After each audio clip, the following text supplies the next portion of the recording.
across the UK, on DAB+, on YouTube, on your mobile, and on your side. This is Talk.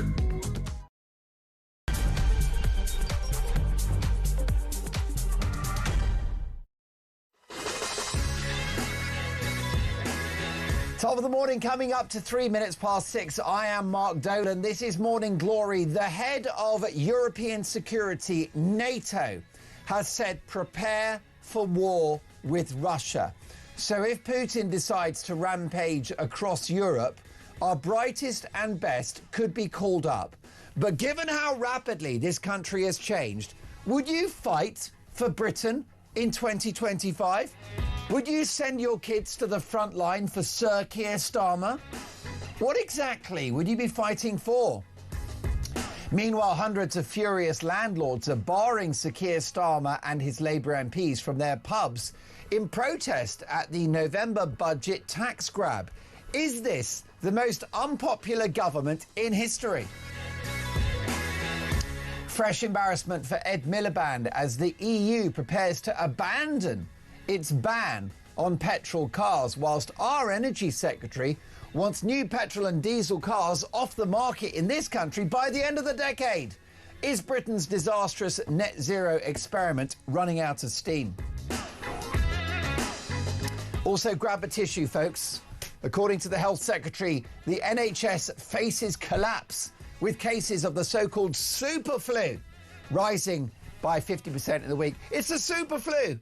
It's not good enough just to have a flu, which is a bad flu, and people aren't feeling well. No, it needs a brand. Does that sound familiar? Are you worried about this flu? What does it say about our health service? That it's on the brink of meltdown after a few people get a sniffle. You got a sore throat, you got a cough, go to bed. It's not an emergency. But as usual, we're getting the clarion calls for masks. A super flu lockdown. Does that sound familiar? Get a grip. 4 minutes past 6. Look, people have had it. I've got relatives that had it. It's not nice, Dean Spencer, the influenza. It's not a super flu. 16 years ago, we had a bit of a flu, right, epidemic. 1 million people had it. We survived. Anyhow, have you had the flu? Let me know about the symptoms. We'll speak to a top medic about that one. And in today's Dolan's Dispatch, a video has gone viral of a very woke Green Party politician saying, oh, we managed to have 250,000 Ukrainians in this country, so why don't we have the boat people as well? Completely understanding that there's a misunderstanding. There's a difference between the Ukrainians and undocumented fighting-age men crossing the channel. They don't get it. I'll be dealing with the woke progressive left-wing elite and their love of open borders in a special Dolan's Dispatch at 9 a.m. It might get me cancelled. Good. So, big stories, big guests, big opinions, and Dolan's Dispatch. Welcome to Morning Glory.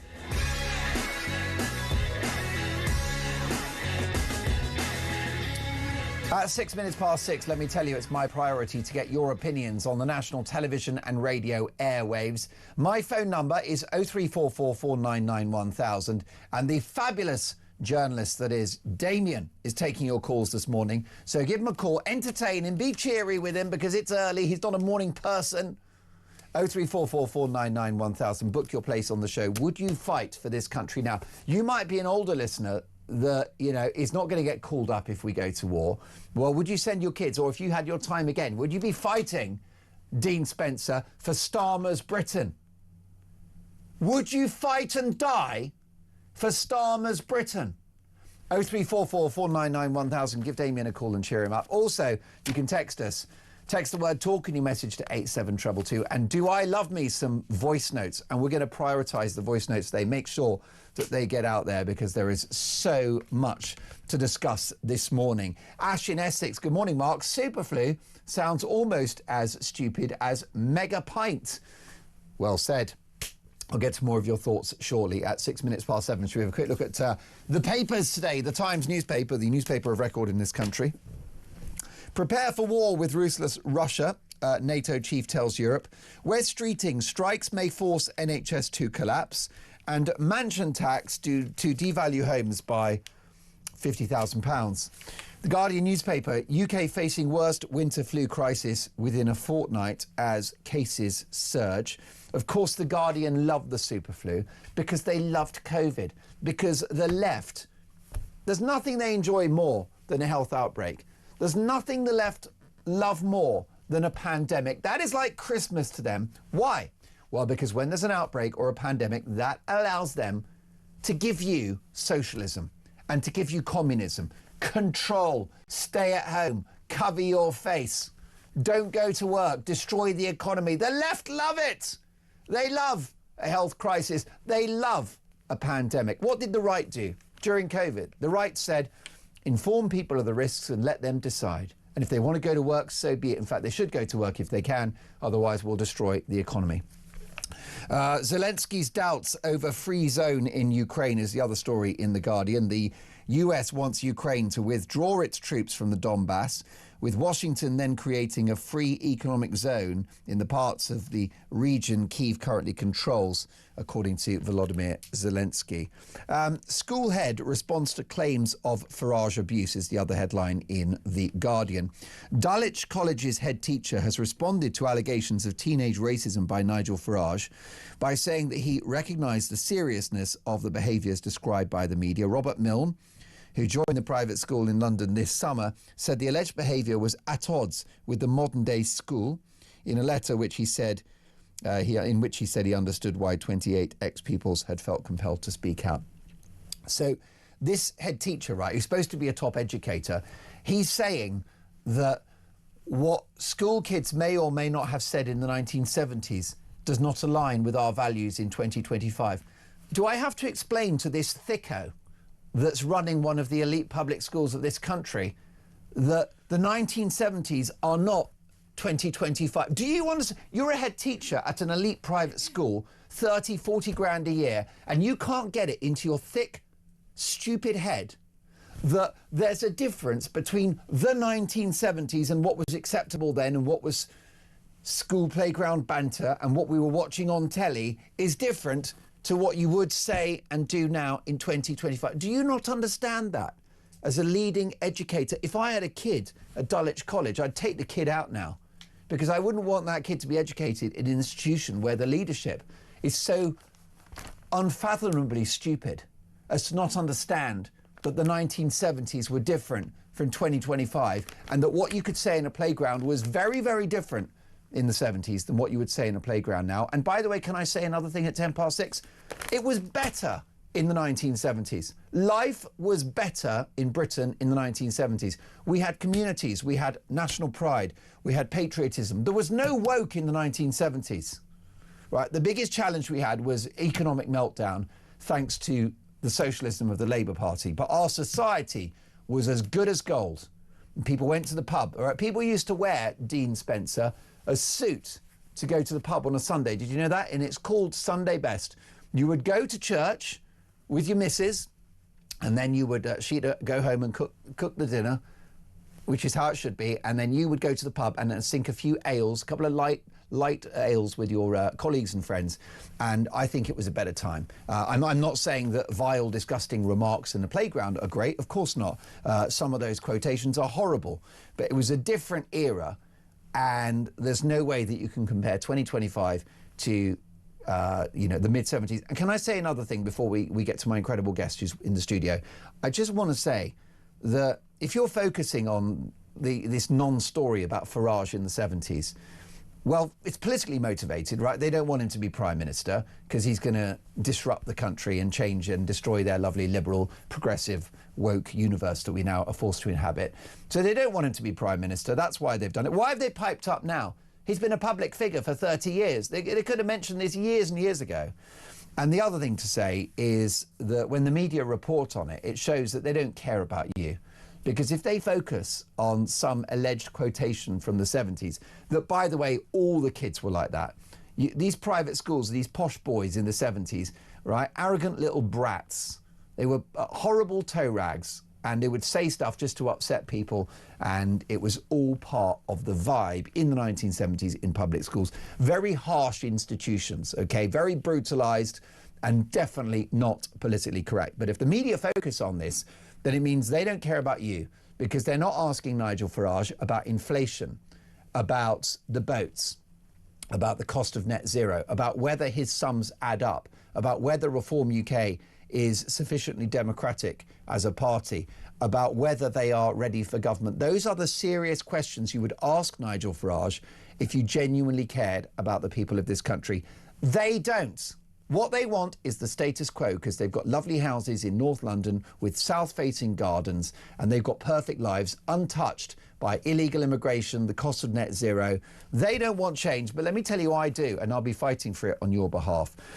Daily Mirror, new low for shameful FIFA. World Cup of greed. Fans outrage as cheapest ticket for final is announced, and it's £3,119. For reaction to the big stories of the day, I'm delighted to welcome broadcaster and political commentator Chloe Dobbs. Good morning, Chloe. Morning, Mark. 13 minutes past 6. What story has got you going this morning?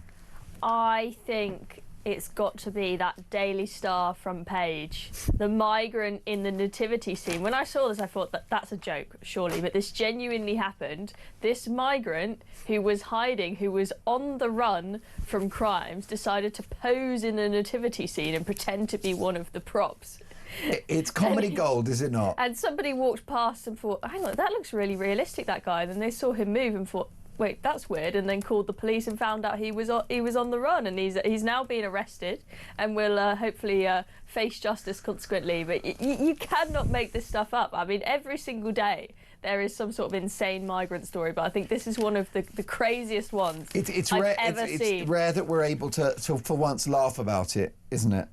An on-the-run migrant tried to dodge cops by pretending to be a statue in a Christmas nativity scene. The Ghanaian fugitive was on the run from a conviction for assault and resisting arrest, and tried to evade capture by pretending to be one of the three wise men. The 38-year-old had been sentenced to 9 months and 15 days in prison by a court in Bologna. It's a funny story, but this has happened in Italy, and the whole of Europe has been asleep at the wheel on this issue of immigration, hasn't it? Why has this once great continent opened its borders and allowed its economy, the safety of its citizens and its identity to be absolutely destroyed? Look, I think that we should be proud of the fact that we have been such generous nations that have tried with good hearts to do stuff to help the world. I mean, our country, we're always demonised, but we are the country that impoverished ourselves so that we could end slavery, for example. And then we've done many things. You mentioned Ukrainians coming here at the top of the show. We took in many Ukrainians that needed our help, but it's reached a point where that hospitality has gone too far, and not only is it costing us a fortune, but also, and it's very unfair to the British taxpayer, who is seeing this is really unfair. These people are in a hotel, they're having everything given to them, yet I can't pay my bills. But also, we have been too kind in that we've assumed that everybody coming here is going to be coming with a kind heart and good intentions, and we've failed to recognise that there are cultural issues, and you're going to have people who are criminals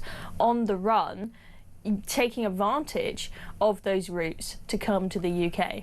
And it's caused a lot of problems to us and the other countries in Europe, and hence we've got a lot of calls this week to reform the ECHR, because it's just proving completely unfit for purpose. Well, I think it's making a lot of people think, do you know what we do? Keep it simple, scrap asylum. Just have an asylum pause for like 5 years.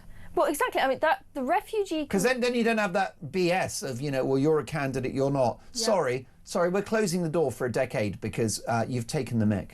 Yeah, I mean, we've taken so many that we've taken 10 years worth of migrants in one go in 1 year. That's a good point, by the way. We've done our bit. I like it. We've done our bit. We've saved the company, when Chloe. we had that refugee convention... We've done our refugees for a decade now. Exactly. So let's just press pause. When we created that refugee convention, I said, we did this with good hearts and said, if somebody comes here who is in need, we are going to help them. We're not going to send them back to a horrible country. But that was created at a time when the numbers were tiny, and we could cope with that, and we could open our arms and help these people. But can we feasibly say anybody around the world who is in need, you can all come and live in Britain. It's just not, even if we wanted to save all of them and we wanted to have all of them, it's just not feasible. And when people are coming in at such a fast rate, there has to come a point where we say, no, there is a maximum. I mean that's common sense. There should be a maximum to the number of people that we are willing and able to take, and it should be, we're going to do legal routes only, and we are going to prioritise the people who are most in need if we can only take a limited number. Who's that? It's women and children. It's not men. Okay, if we're going to, one of the most prominent groups coming across the channel is Afghans, and we've got a lot of issues with cultural issues. We've just had two Afghan migrants sentenced for the rape of a 15-year-old girl in Leamington Spa. That's just one example of many. But if you take the women and children, those are the people who most need saving from Afghanistan. Let's prioritise them via a legal route. Anyone who comes here illegally, we say, no, sorry, you should have applied by a legal route. You're going back. Well, listen, if only Chloe love. Dobbs was the Prime Minister. Good morning, Mark, says Derek. On the two topics you started your show with, I'd like to say this. If we go to war with Russia, then I would not be willing to put either my life or any of my sons' or grandsons' lives on the line for this country. If all of the immigrants that are here are so dedicated to becoming British, they should prove it and go first. But I fear the majority would, in brackets, go back home. On the flu bug and the NHS, don't you just get sick and tired of the NHS crying wolf every single winter? For God's sakes, just do your jobs like the majority of factory workers who have to work at 100% all day, every day, not just during the winter. That's Derek in Derbyshire. Margaret says, good morning, Mark. Well said regarding the head teacher. This is the guy that's called out Nigel Farage for alleged playground comments in the 70s. He needs to widen his views on the times when the comments people made are different from today. Keep up the good work. Well, Margaret, I can't do it without you. Thank you for your message. Joanna in Salisbury. Hi, Mark. When Starmer's government has not kept to his MOD financial commitments we were told we were paying for at the first budget, what are we fighting with? One company told a £14 million commitment, only 900,000 actually given. Famous Ursula von der Leyen had German soldiers running around with wooden guns. We are at that level. This from Mick, who says, good morning, Mark. If we go to war with Russia, Starmer will abandon us as he has no guts for a fight to defend our country. It's not in his DNA. He will lie to us until the end. John says, good morning, Mark. Great show. As a former Royal Navy submariner, I would happily rejoin to fight for Farage's Britain, but certainly not Starmer's. That's John in Yorkshire. John, thank you, and may I salute you for your service to this country. Natasha, by the way, we were talking about the 1970s. I think it was a better decade than what we're living through now. Natasha says people were free in the 1970s. We are not free in 2025. Listen, so many more texts. The calls, the switchboard is filling up. It's coming in thick and fast. 620 0344 499 1000. Give Damien a call. So much more to get through. Would you fight for Starmer's Britain? That's next.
We need to have a conversation about class in this country and not about the colour of your skin. It's the Harris playbook, right? They have Beyonce, we've got Lenny Henry. Little Lily would rather have a Lip Smackers lip gloss from aisle 3 of Target than a freaking whatever that ball roller was that Meghan was so proud of herself about. We've become such a soft touch that our system is so easy to kind of work around and take advantage of. Girl, you might be able to earn some money quickly, but no one's going to marry you. Yeah.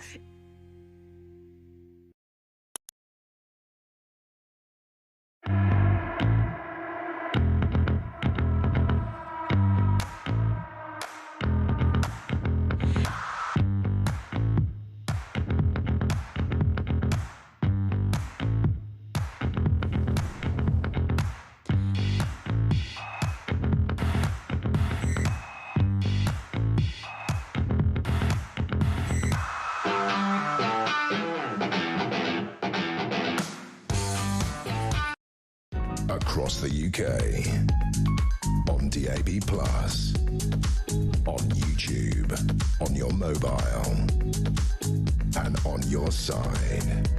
This is Talk. You are listening to Morning Glory, 6:24. Lovely to have your company. Would you fight for Starmer's Britain as the head of NATO tells us to prepare for war? Bill in Romsey says, good morning, Mark. If we had to fight for Starmer's UK, you watch all the migrants leave and all the and will all religions fight? Great show. Thank you very much for that, Bill. Mark says, good morning, Mark. Don't bother asking Brits if they would fight for their country against Putin. The answer will obviously be no. But if you ask Brits if they would fight for their country against Starmer, they'll be out of bed like lightning and heading to Downing Street to protect Starmer. You know what I mean, right? Thank you for that, Mark. The pub ban on Labour MPs will only work if the Westminster pubs and restaurants join the ban, says Mick in Wallington. And Louise in Ipswich. Good morning, Mark. Genuine influenza is not a sore throat or a sniffle. It's awful. You certainly cannot work, shop or do anything else. If you think you have flu, you have a bad cold. If you're booking The Undertaker, you have influenza. However, masks are pointless. Louise, thank you for that. Are you worried about the so-called super flu? Look, I'm obviously not delighted that it's going round. People are being hospitalised. People are struggling. It's a very potent form of the flu. But does it need a special name like the super flu? And what does it say about our NHS? That it's on the verge of collapse because people are getting it.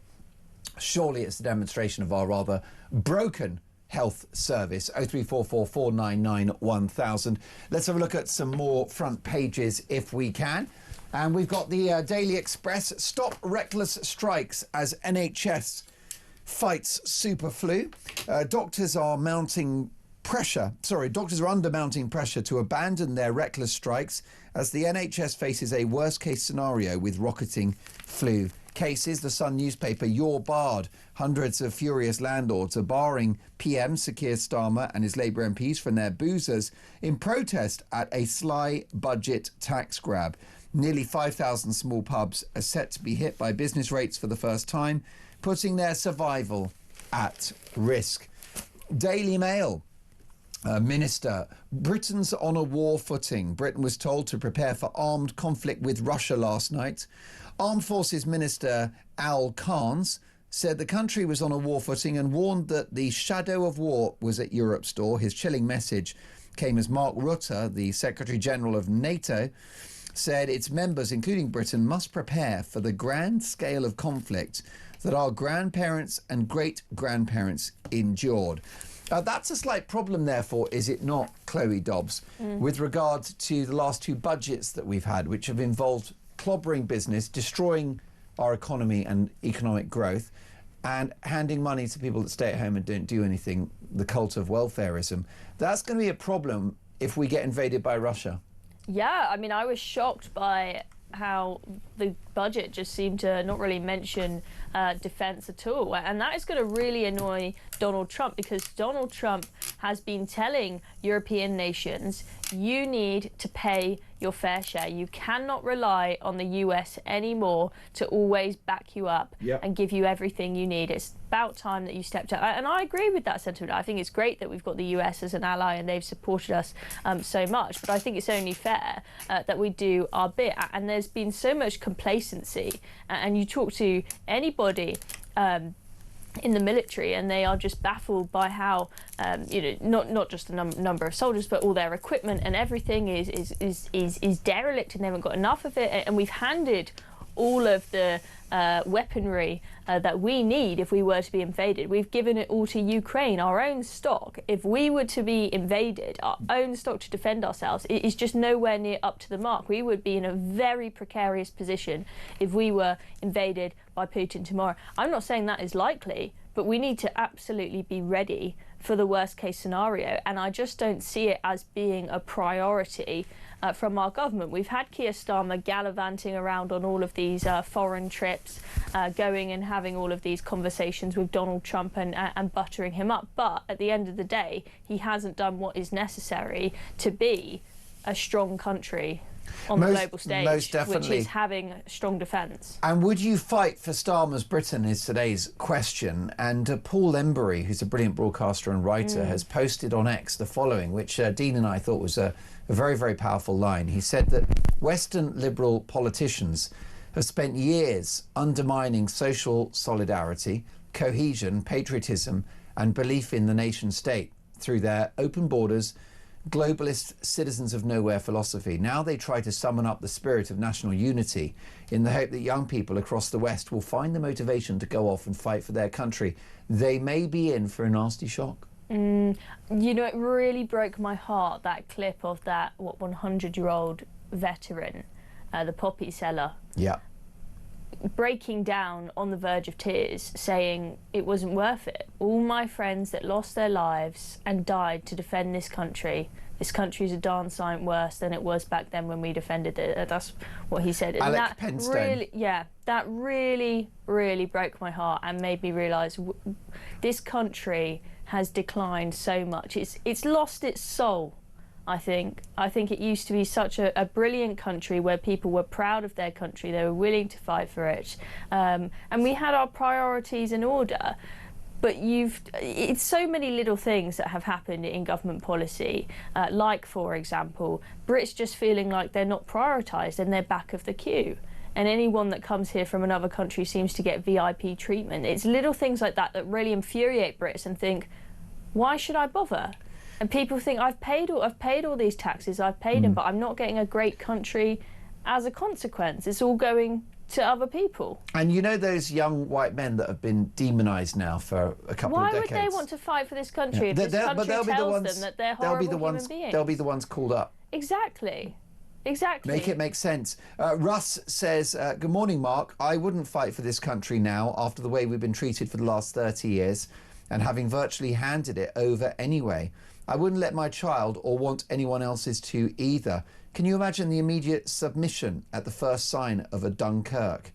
Given the choice between submitting to Putin or the global creep of fundamental Islamism, I'll take communism every time. It's over anyway. The planet is finished in 200 years at the end of the mutually destructive final Great War between the Chinese Communist Party and Islam. That is what destroys the planet, not the climate crisis. Would you fight for Starmer's Britain? Well, this from Deborah. Hello, Deborah, in the Isle of Wight. Good morning. How are you? How are things in the Isle of Wight today? Deborah says, Mark, I think I'd take my chances under Putin. I don't think he'd put up with the invasion already going on in this country. Stuart in Canterbury. Good morning, Mark. Am I missing the point? Russia haven't even been able to defeat Ukraine in 3 years. Why should we fear an invasion? The only danger is surely nuclear war, which would destroy everyone. And so would even Putin be that stupid? Stuart in Canterbury. Barry says, good morning, Mark. I'm sure if I have to deploy to Ukraine that Starmer and his gang will be right behind me, about 1,500 miles behind me. It is 6:32. It's Morning Glory. Lovely to have your company. It's such a busy show today. Dolan's Dispatch coming. Are we doing it at 8 or 9? I get very confused, Dean. We're doing it at 9 o'clock. You won't want to miss it. It might get me cancelled. Good. It's an unbelievable story in regard to illegal immigration, which I think is the biggest priority facing this country right now. So much to get through. Would you fight for Starmer's Britain? This is Morning Glory.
Across the UK, on DAB+, on YouTube, on your mobile, and on your side.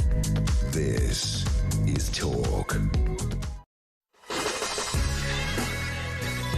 You are listening to Morning Glory at 6:35. Top of the morning, one and all. I hope you're having an excellent Friday. Let's get you set up for the weekend. I'm with you all weekend, I'm delighted to say, from 6 till 10 a.m. Dolan's Dispatch coming at 9 o'clock. Looking forward to that.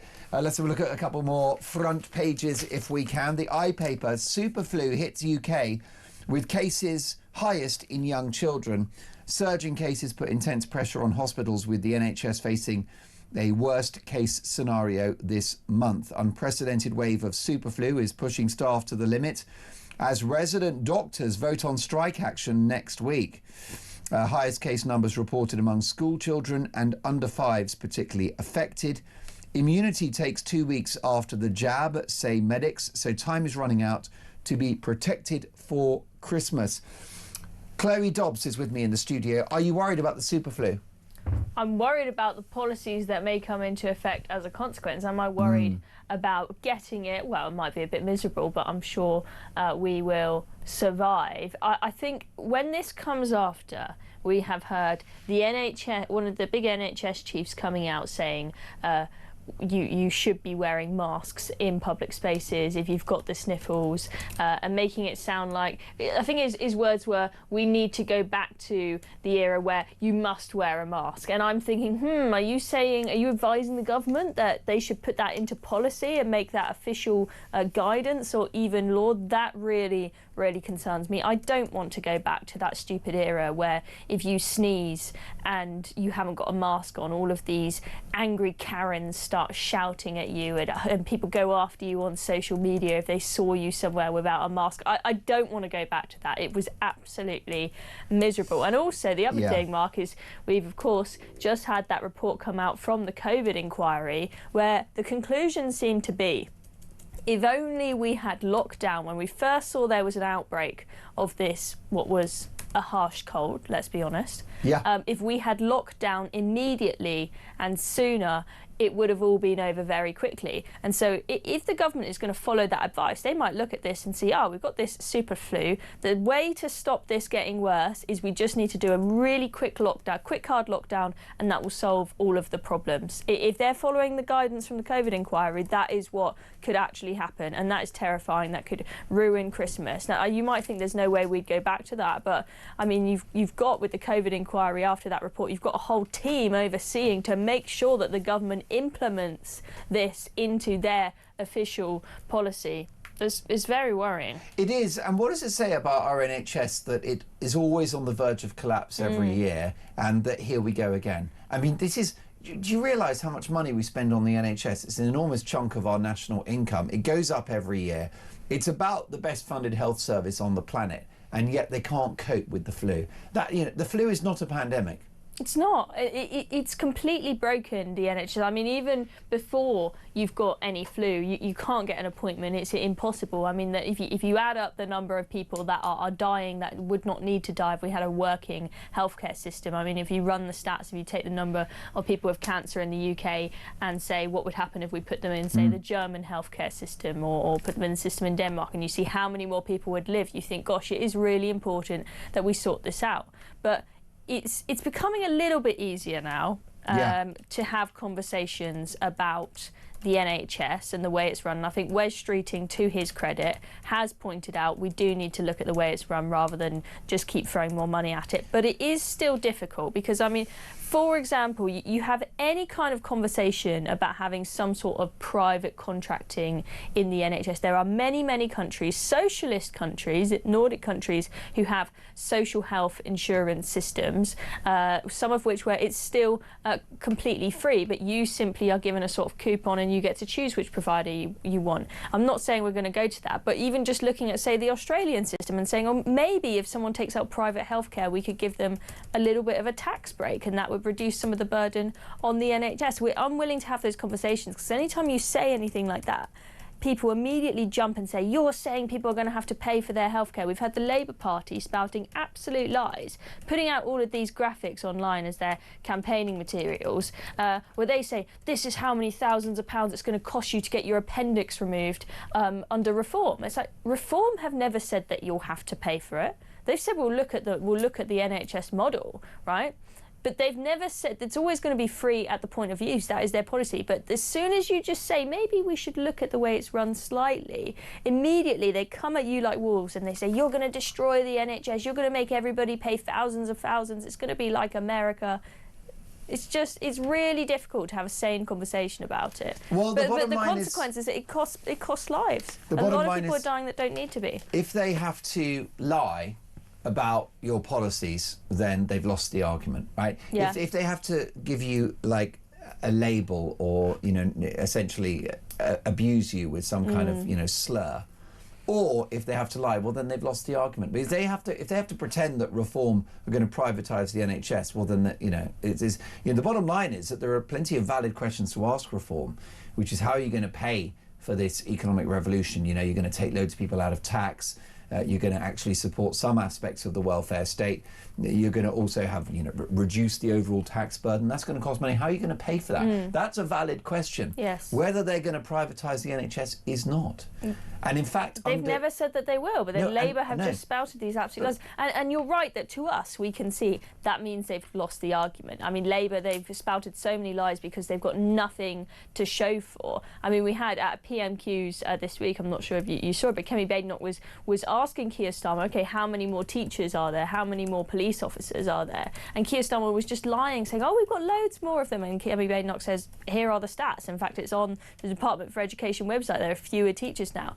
But for your average person who isn't that involved in politics, doesn't read the news super in depth, and they see a headline or a campaign material officially from the Labour Party, where you think, oh, that's a reputable source. They've put it on their campaigning materials saying it's going to cost this many thousands of pounds to have your appendix removed if Nigel Farage was Prime Minister. That is going to terrify a lot of people. And when I've in the past back when David Cameron and George Osborne were running the show, and they were trying to bring a little bit of private contracting into the NHS, not making anybody pay for it, of course. I was knocking on doors quite a lot at the time, and that was the thing that was coming up time and time again, is people saying, oh, I'm absolutely terrified of the Tories because I heard they're going to make us pay for the NHS and I can't afford to pay for it. Yeah. That's what normal people...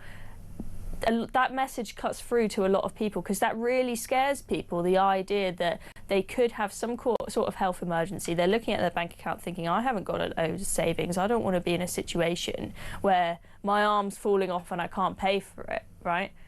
And that's never going to happen. No government would ever make people pay and make some sort of US-style system that's a total mess and you can end up completely with no healthcare. They're never going to do that. But no one wants to be People America. are genuinely terrified when the Labour Party claim that the Tories, or in this case the Reform Party, are going to make you pay. A lot of people fall for that. They do. Yep, they do.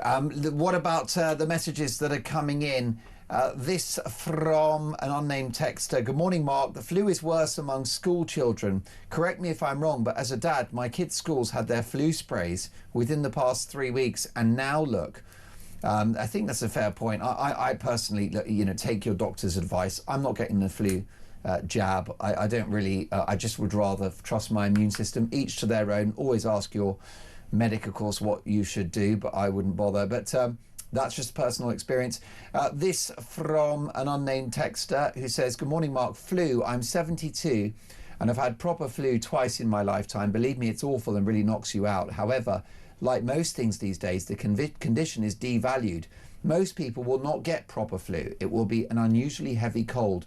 There is no resilience in today's population. Dave says, good morning, Mark. If only winter would come at the same time every year, then maybe the NHS could prepare. Amber says, good morning, Mark. Ban face coverings, which will make people coming across on the boat not want to live here. And how about this from Mick? Mark, the flu epidemic must be hysteria because our caring professional junior doctors are going on strike when they are apparently needed most. Make it make sense, says Mick. And would you fight for this country? Matt in Grimsby, good morning, Mark. This government thinks it can treat us patriotic Brits like absolute rubbish and then call us up and ask us to fight. I will always fight for my family, but for this government, I'm sorry, it's a big fat no. If we did fight, they would call us far right. Liz in Southampton says, good morning, Mark. Regarding Starmer's Britain, I just want to correct you. It's not Starmer's Britain. Never was, never will be. Great show as always. Love you all at Talk. Well, Liz, we love you back. Would you fight for Starmer's Britain? And are you worried about the super flu? This is Morning Glory.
everybody feels that even if you don't like a parent, but when they've had such a terrible thing, he's nearly died, he's had most of his leg taken away, you can go back and say, look, let's start again, let's be kind, I'm so sorry about this, why don't I show you the pictures of the children? There's loads of things that you can do, but I think that people feel that she's got no right to do nothing, especially he doesn't seem to have done anything wrong.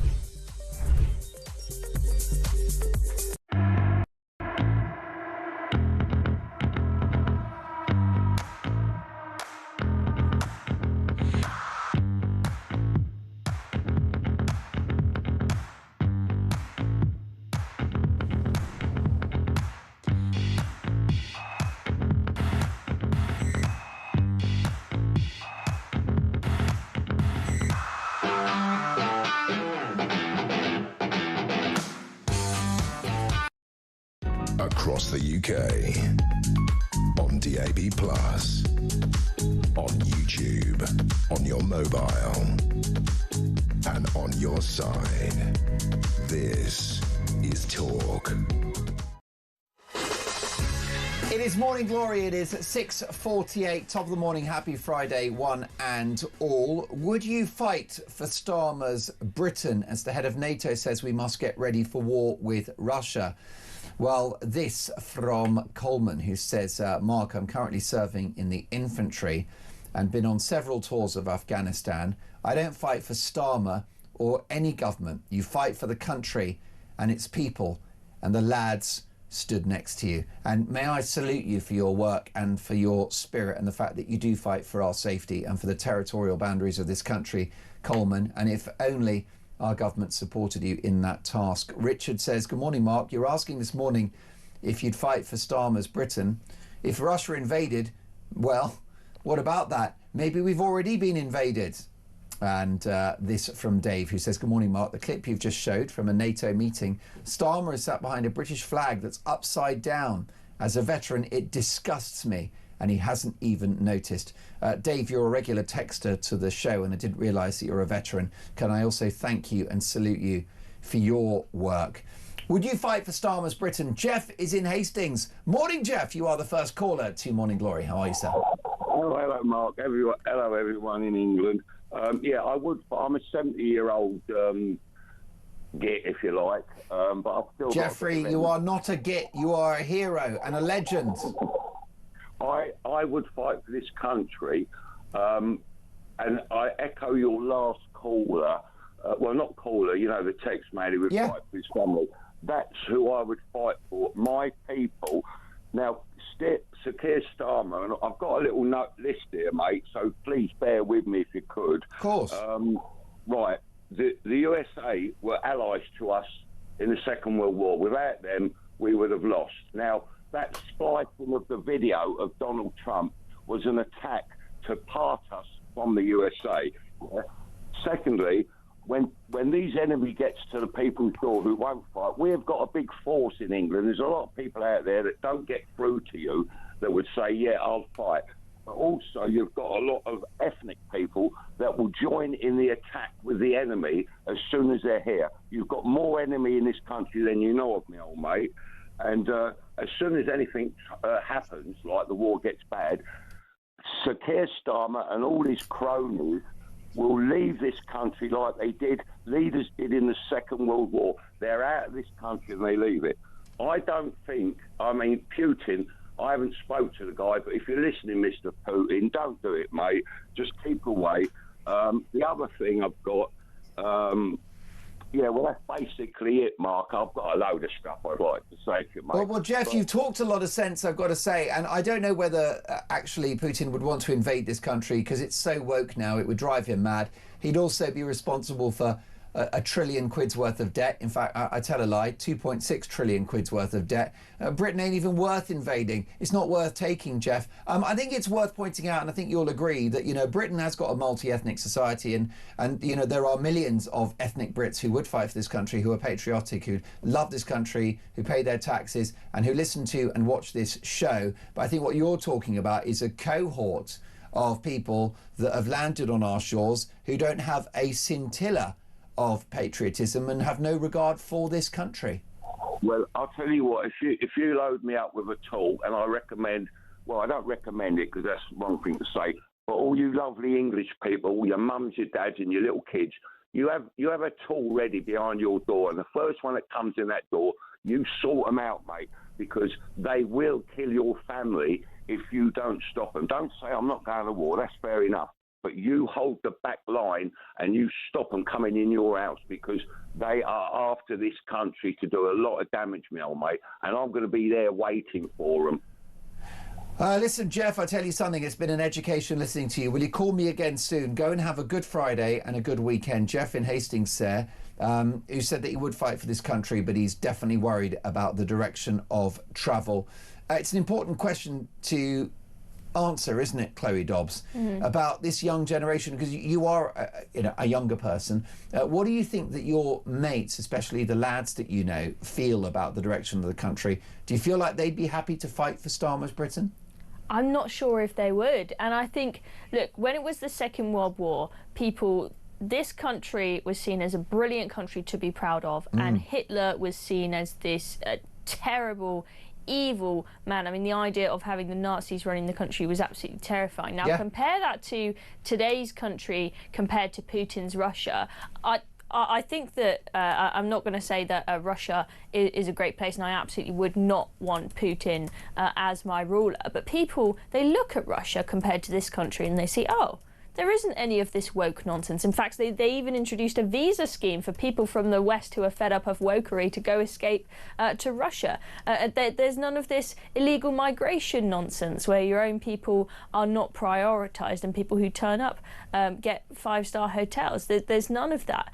They have traditional family values still in Russia. A lot of things in Russia, if you're a normal person that lives your life in Russia and you don't get involved in politics and you don't say anything to put your head above the parapet, a lot of people live a very nice life there. And the reality is that the way that we've declined this country, it makes that look quite rosy. And a lot of people, they'll look at Putin, they'll look at Russia and think, oh, is it really that bad? Do I really need to put my life on the line for this? Now, I'm not saying I agree with that sentiment, but I think there'll be a lot of people who are nowhere near as scared of Putin as they are of how Britain was, of the Nazis back in the day. And I think that, you know, to put your life on the line, to be willing to not just walk away from your family, but to risk your life, potentially die, you have to have a pretty strong conviction about it. And when it was about fighting the Nazis, people saw that was an absolutely horrific evil. And I think a lot of people don't feel quite the same way about Russia. Okay, well, listen, Danny has called and he's in the capital. Morning, Danny. How are you today? Good morning, sir. Yeah, I'm listening to your programme. Aren't we at war now? Aren't we got illegal immigrants coming over here that are raping our children, raping our women, stealing from our shops? I've seen it. Nothing happens to them. So we are, just because they haven't got machine guns, we are at war. And the government is doing absolutely nothing because they couldn't care less about us. Well, definitely. I mean, during the Second World War, Danny, if up to 1,000 Germans arrived on small boats on a daily basis during the war, I think Winston Churchill would have had something to say about it. So, you know what reminds me of Greek history? Remember when they let the Trojan horse in? Was it a load of, I don't know, it was maybe the other way around, a load of soldiers in a horse, and then they invaded our country. It just I know it's a silly thing to say, but it just reminds me of it. You don't know what, there's so many thousands of them here. If they all got together or someone suddenly armed 20 of them, they could do a massive atrocity in this country. You're absolutely right. It only takes one person to commit a terror attack in one of our cities, Danny, and tens, hundreds or thousands of people could die. And it is provably the case that some of the people that have crossed the channel over the last few years have known terror links. That is a fact. It worries me to death, but there's nothing we can do. We all moan, nothing ever happens. No. We can't do a thing about it. And unfortunately, this country is completely finished, and it's the way it is now. I mean, you love this country, and I do, and we're all worried about it, but Starmer doesn't seem to care, so what can we do? Nothing. No, and it's not just Starmer, is it, Danny? It's the establishment altogether. You know, it's the kind of woke progressive liberals who dominate our public institutions, who dominate our politics, the bureaucracy. They all think the same thing. They've got these fashionable views of open borders, diversity is our strength. We're going to save the planet with net zero. I mean, you mentioned that we're at war. It feels like we're at war with those who govern us, Danny. We are at war, and there's nothing we can do. It's so sad what this country's come down to. It really is, honestly. It's terrible. It breaks my heart. Danny, is there any hope for the future? I mean, do you think that things could change at the next election for the better? Yeah.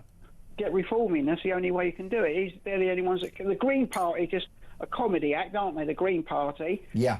Conservatives, no one will ever vote for them again because of what they've done to the country in the last 14 years.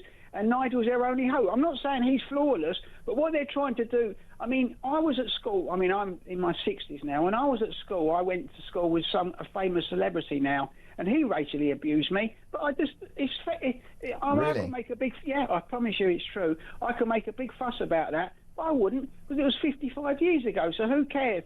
They're just trying to they're trying to blacklist Nigel. Any dirt on him, they're trying to do. And does it matter to you what Nigel may or may not have said in the 1970s? No, I couldn't care less. I just want him to sort this country out. Look, we've all done. When we were 10, we all done things we shouldn't have done or said things. But we all grow up. We learn things at school. We learn right and wrong. And I've learned right and wrong, and I'm sure everyone else has. But they're just trying to blacklist him. Everybody knows that. Yeah, I agree. It's a complete sort of stitch up, isn't it? You know, it's an attempt to stop him becoming Prime Minister. It's got nothing to do with what's right or wrong. Danny, stay positive, okay? We got this. Change is coming, big guy. The tunnel is at its darkest before you get out of it. We're going to be okay, but we do have an almighty fight on our hands. A fight, Danny, that has to happen at the dispatch box in 3 years' time. Stay positive, big man, and have a good Friday. Chloe, final thoughts. You get the last word because you are the last word. Well, I think Danny raised an important point, is that we are already being invaded. And the reality is that countries like Russia, they will look at our countries and see they can't even defend their borders from a bunch of dinghies, let alone Russian submarines and tanks and planes. So they think it's going to be easy. Most definitely. Well, listen, so much more to come. It is 6:59. You're listening to Morning Glory. Next up, are you worried about the super flu? Have you had it? Do we need stricter measures to tackle the spread? Does that sound familiar? And also, as the head of NATO says, we must prepare for war with Russia. Would you fight for Starmer's Britain? This is Morning Glory.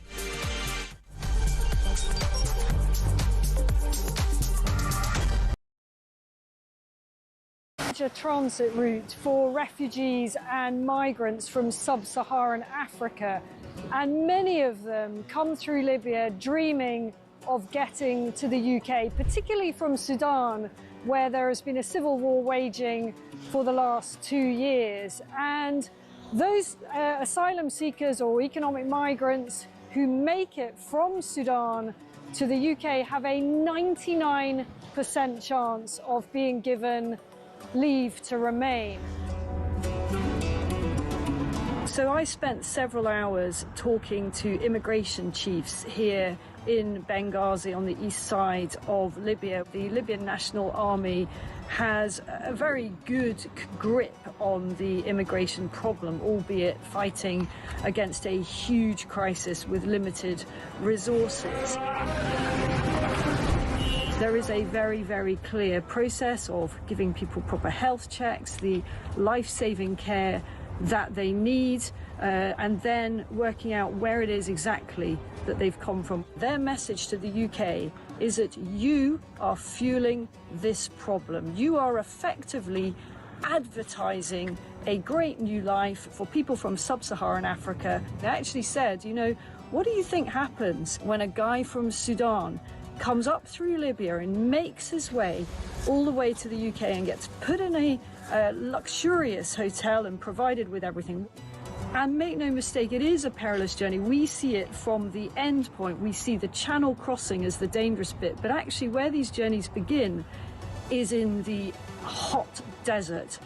Many, many tens of kilometres have to be covered on foot by these migrants. And as many as 1 in 4 do not make it. That means bodies in the desert. The Libyan authorities are having to recover bodies in the desert. About the UK and how much awareness. Please understand the scale of what we are dealing with here with very, very limited resources. Once again, you know, people come in from charities, from NGOs, they use warm words, and the authorities here told me the only thing that we ever get is maybe a few toothbrushes and some nappies for the babies.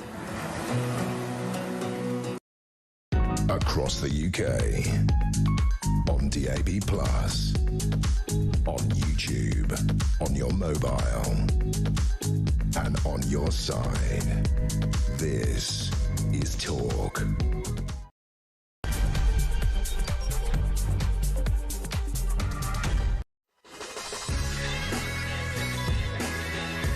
Coming up to 3 minutes past 7, top of the morning. This is Morning Glory. I'm Mark Dolan with you until 10 a.m. A busy 3 hours to come. The head of European security, NATO, has said that we must prepare for war with Russia. So if Putin decides to rampage across Europe, our brightest and best could be called up.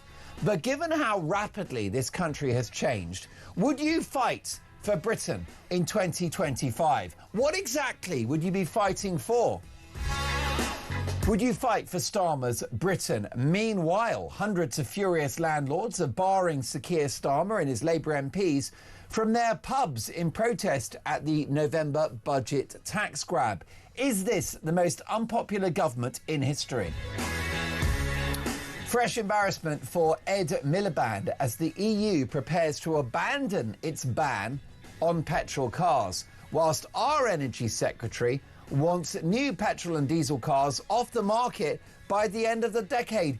Is Britain's disastrous net zero experiment running out of steam? And according to the Health Secretary, the NHS faces collapse, with cases of the super flu rising by 50% in a week. Are you worried about this flu? What does it say about our health service that it's on the brink of collapse once again after a few people get a sniffle? Do you want to bring back masks? What about a super flu lockdown? Why has it got a special name? It's the flu, isn't it? Is it time to man up?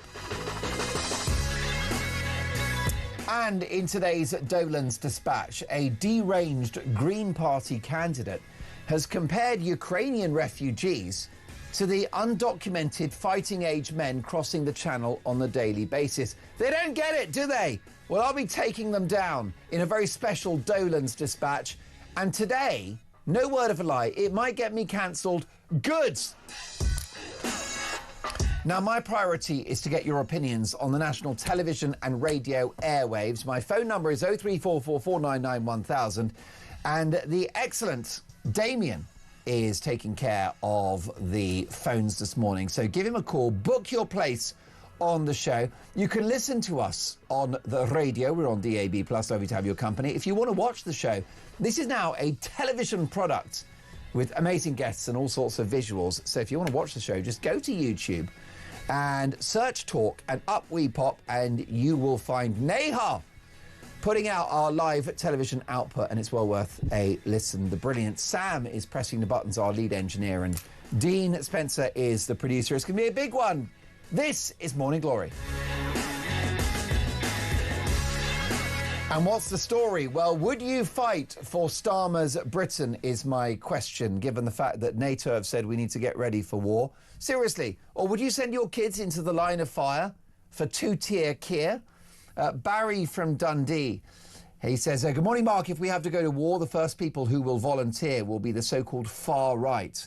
Why? Because we're the only people who really care about what's going on here in the UK. We're the only ones trying to save this great nation. The Blue Hair Brigade will be hiding under their box of anxiety pills and PIP payments. This from another texter, which is unnamed, and it's a very good text, who says, Mark, I fear Starmer will ratchet up the rhetoric about war with Russia, so as we get near the general election, he can declare a national emergency and try to cancel the next general election. I wouldn't put it past him, I've got to say. It's a bit like the running of the economy. I think that this government would love a total economic crisis, because then they could have unbridled socialism, which is their ultimate dream. We got a voice note from Dan. And Dan, would you be fighting for Starmer's Britain? Take a listen. Morning, Mark. It's Dan from Kent. I'm a veteran. I was proud to wear a uniform. I was proud to fight for my country. The thought of doing it now, no. These politicians are deluded. The thought of putting on a uniform again to defend our nation, I don't think I could. I'll defend my family, but this lot, no. We can't even fix a pothole or push a dinghy back, but they think we're going to defend against Russia. And my 14-year-old son, when he reaches conscription age, no, he won't be. He'll have anxiety and mental health disorders. He won't be going. Dan, I don't blame you, and I know you say that with your tongue in your cheek, but you don't want to send your kids into the line of fire. What would you be fighting for Britain in 2029? It's disgusting. I'm actually consumed with rage about it. Here's another. Oh, by the way, Dan, can I salute you for your work serving this country? We are not worthy. A voice note from Boz. Take it away, Boz. Why would anyone want to fight for this country anymore? All those who did have been treated like, well, I won't say the word. So why would you do that? Send Starmer and his troops over there. No one will miss them. Yeah, too right. This from Stuart. Good morning, Mark. Starmer and Labour despise the sort of patriotic British people in the military, and they couldn't care less if they were to come back from any conflict or not. And how about this from Jane, who says, good morning, Mark. Can I say that your guest, Chloe, used that phrase, the country has lost its soul?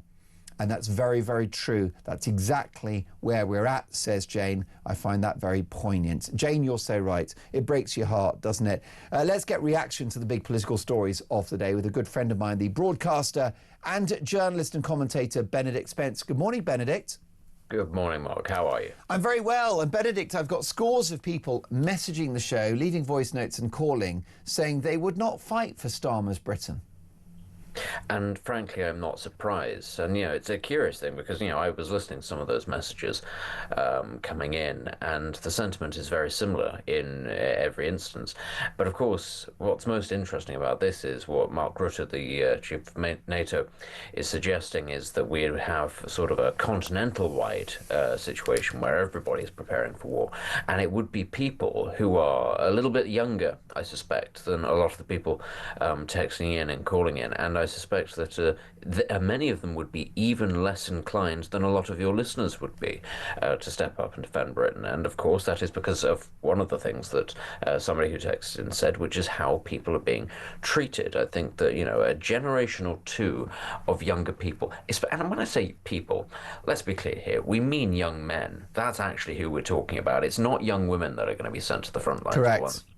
But these young men who are locked out of a housing system, who are in a situation where wages are artificially suppressed, and they're artificially suppressed for two reasons, one of which is mass migration, but the other is in a bid to have financial equality. Male wages have been kept low in order for women's to be allowed to catch up. These people who are told that they are racist, that they are bigots, that they are dangerous, that they are potentially very violent at any stage, that these people would lay down their lives for what is an older generation, let's be clear, an older generation that has put them in this situation, and that is, broadly speaking, antithetical to a lot of the things that they think this country stands for. I don't think that this would happen. And of course, I think we also need to take this thing into an element, which is, of course, the sheer number of people who are in this country who are not fully British, who are dual nationals or are the children of migrants, or who in fact are migrants themselves, have come here very recently. There is no guarantee that a huge swathe of people who are in this country and who would be of age would be interested in fighting for this country. And the example that I would give, and this is interesting, of course, because we're talking potentially about fighting Russia, is when Russia announced general mobilization to fight in Ukraine. And overnight, hundreds of thousands of young men who had dual passports for places like Kazakhstan and Belarus and all of those places in Russia, they just left. Overnight, they said, we're not interested in being Russian anymore. Up until this point, when the opportunities were there, when the job opportunities were there, we were more than happy to be Russian. But the second that it comes to actually being asked to fight for your country, we're not interested at all and we'll flee. And I think that's exactly what would happen in the UK if we announced general mobilization or conscription. Hundreds of thousands of young men who up until now would have shouted, "Oh, I'm British 100%," would go, "Yeah, maybe not." You're absolutely right. I've got so many messages on this, Benedict. Mike in Dorset, good morning, Mark. Two-tier call-up, do me a favour. Young men of fighting age who have recently arrived in this country will be overlooked for recruitment, whilst my 28-year-old son will be sent his call-up papers and will be prosecuted if he refuses. Worse still, during his absence, hate people will be pushing their agenda to take over and crush the indigenous population. Cliff in Berkshire, Mark, Putin may be many things, but he's not daft. Why would he take on the whole of Europe and her allies? I honestly believe that the gangster state, both the UK and the EU, seem intent on having a war just to show that the deluded EU, UK are a world power. Yeah, you do have to wonder, don't you, why NATO are being so belligerent and pugnacious in their language. Why are they talking up the prospect of war, given that there isn't tangible evidence that war is coming? I think that this is, when we say NATO, I think we need to think more in terms of Europeans. I think that this is European nations getting quite jumpy because the United States has proven to be what they would say an unsound ally. The United States has made it clear that it is less interested in defending European interests than it was under previous administrations, and we all know why that is, because Donald Trump has said, and this is not unfair, that European nations are not pulling their weight financially or militarily when it comes to the alliance. So they have said, we're going to step back, we're going to focus on other theatres, other arenas where we think it's more in our interest to do so. That means the Strait of Taiwan, basically. And now European nations, having been given about 10 years' notice that Russia was on the rearmament footing, was more interested in the satellite states around it. 10 years ago was when this started kicking off. Even now, they have dragged their feet, believing that the US would save them or that nothing bad would actually happen. And now they are overreacting, because they're spooked. They didn't think Donald Trump would win a second term. They didn't think the war in Ukraine would still be ongoing. And now they don't know what to do. They know that it's going to be very expensive and very costly. So they are getting quite nervous. Most definitely. Betty says, good morning, Mark. More noise from failing governments trying to distract you and NATO trying to keep its funding. Ukraine kept Russia at bay for 5 years now. They will not invade or start a war with the EU. Wills in Wigan says, good morning, Mark. Why would anyone want to fight for Britain today? Look at the way successive governments have treated our veterans. And speaking of veterans, we've got an unnamed texter who says, good morning, Mark. I'm a veteran of 25 years and you asked if I would fight for Starmer. Why would soldiers do that when in 10 years' time Starmer and his woke ECHR-loving cronies come after soldiers for doing their duty? This man and his party are a complete joke. It is shocking. And what about this from Pam? Good morning, Mark. The way this country has deindustrialised, how will we build the ships, planes and armaments? Our steel and mining industry is gone, and so have the skills. Pam raises a good point, Benedict, and there's another concern, which is the two budgets that we've just had, which have destroyed growth, which would weaken our position in any future war. We're effectively deindustrialising with net zero, and we've created a culture of welfarism where we pay healthy people to stay at home. We are certainly in no position to fight a war. Yeah, I think that point about welfare is very true, and I think Pam's point about an industrial base is completely true. You can't fight a war if you don't have a viable industrial base, and it's not that ours is just sort of reducing, it's that we're losing key knowledge and key technology that is incredibly difficult, once got rid of, to actually get back. I mean, the damage that's been done to the economy, not just by Labour, it must be said, by the Conservatives as well, the short-sightedness in terms of allowing ourselves not just to be a military power, but to be an industrial power, is extraordinary. What has been done, the short-sightedness of the activities of successive governments has been absolutely extraordinary. But the other thing that I think is very curious, and I think it's worth touching upon here, because very often over the last couple of years, we've heard two things in this country. From the left, we've been told that the far right is a danger, and the far right is on the march, and the far right is always present. And on the other side of the divide, we're told civil war could come to Britain any day. And there's one thing that's always kind of stuck in my mind which makes both of these claims nonsensical, which is, of course, that in both cases, in all cases where you've seen fascism actually come to power in Europe, or a major overthrow of government, either communist or fascist, fascist B, that is to say civil war, there has been the absence of one key thing in Britain that all of those countries did have, and that is a large number of especially working and lower middle class, military-aged, military-trained men. There would have been no fascist overthrow in Italy or Germany without the First World War. There would have been no Bolshevik revolution in Russia without the First World War. For these things to have happened, they needed huge numbers of armed men, trained men. We don't have that in this country. But you know what would be a really surefire way to make sure that we had those men in this country?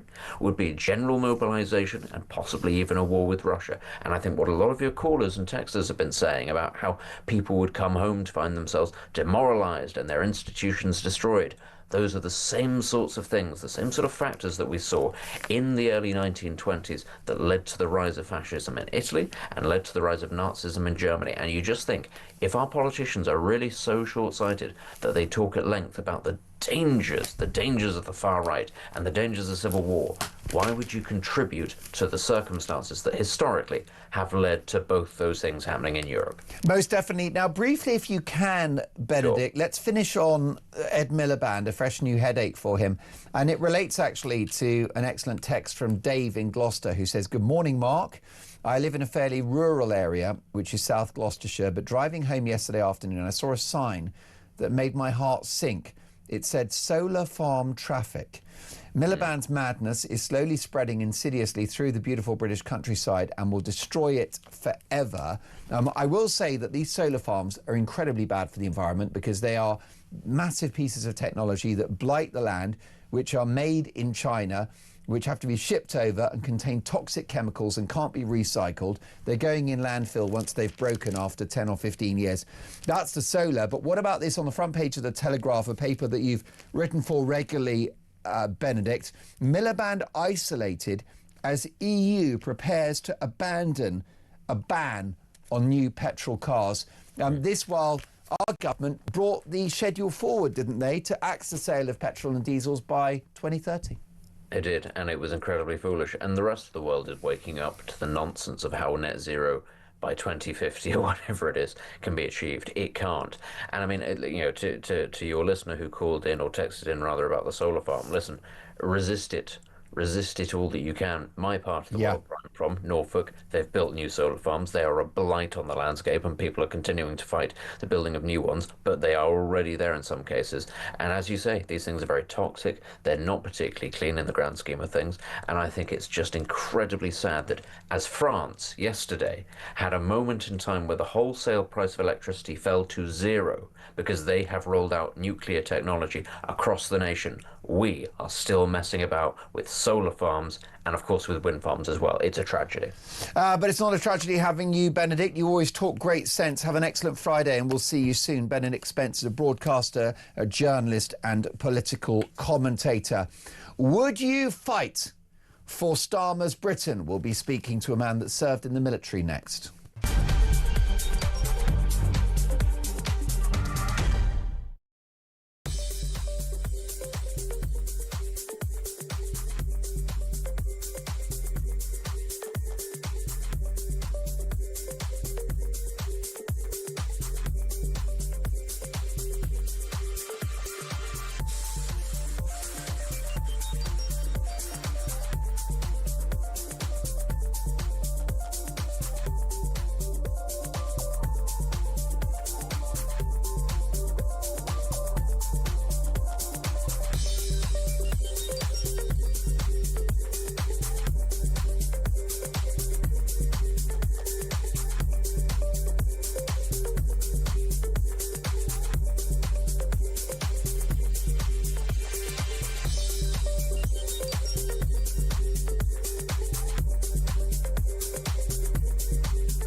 We need to have a conversation about class in this country and not about the colour of your skin. I think it's totally distracting from the real issues. The Harris playbook, right? They have Beyonce, we've got Lenny Henry.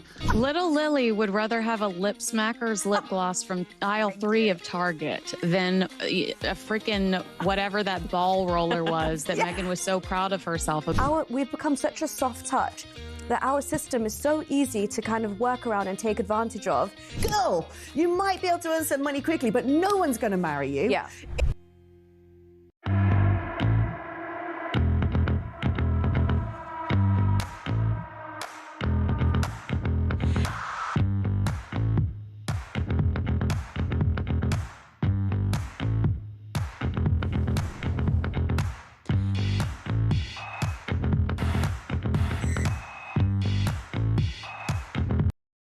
Across the UK, on DAB+, on YouTube, on your mobile, and on your side.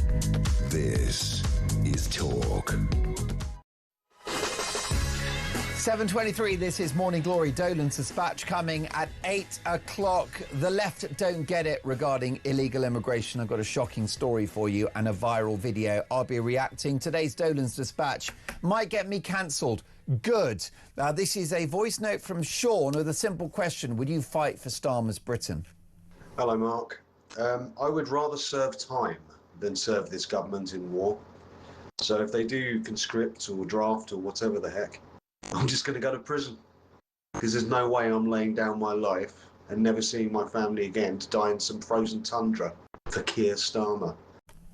That is absolutely shocking. And Dean, I'm going to ask you to save that voice note because we might play it later in the show.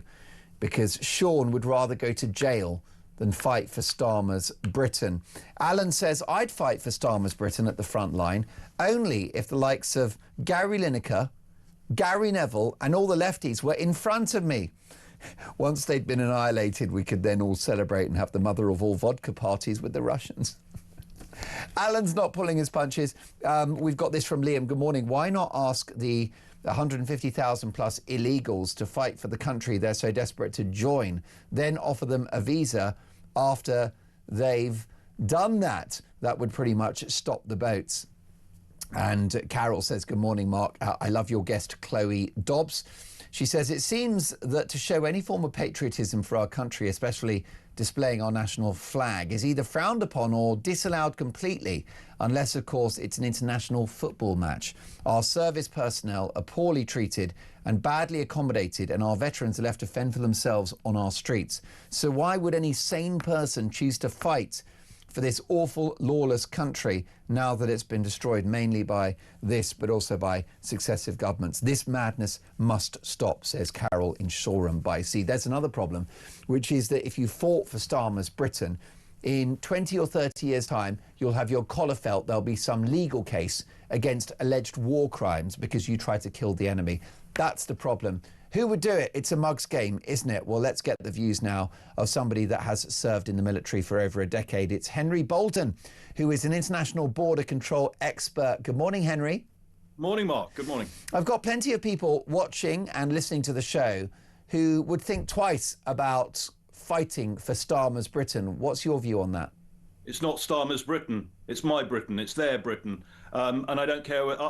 I get involved in this sort of thing, Mark, because I push back. I try and fight for the Britain that I want. And I don't care whether it's Starmer. I don't care whether it's President Putin. I don't care who it is. If somebody wants to destroy this country, and sometimes they go a long way to succeeding, like Keir Starmer, I think, does. But if they want to do that, they're going to find me in the way. Now, I might not stop them.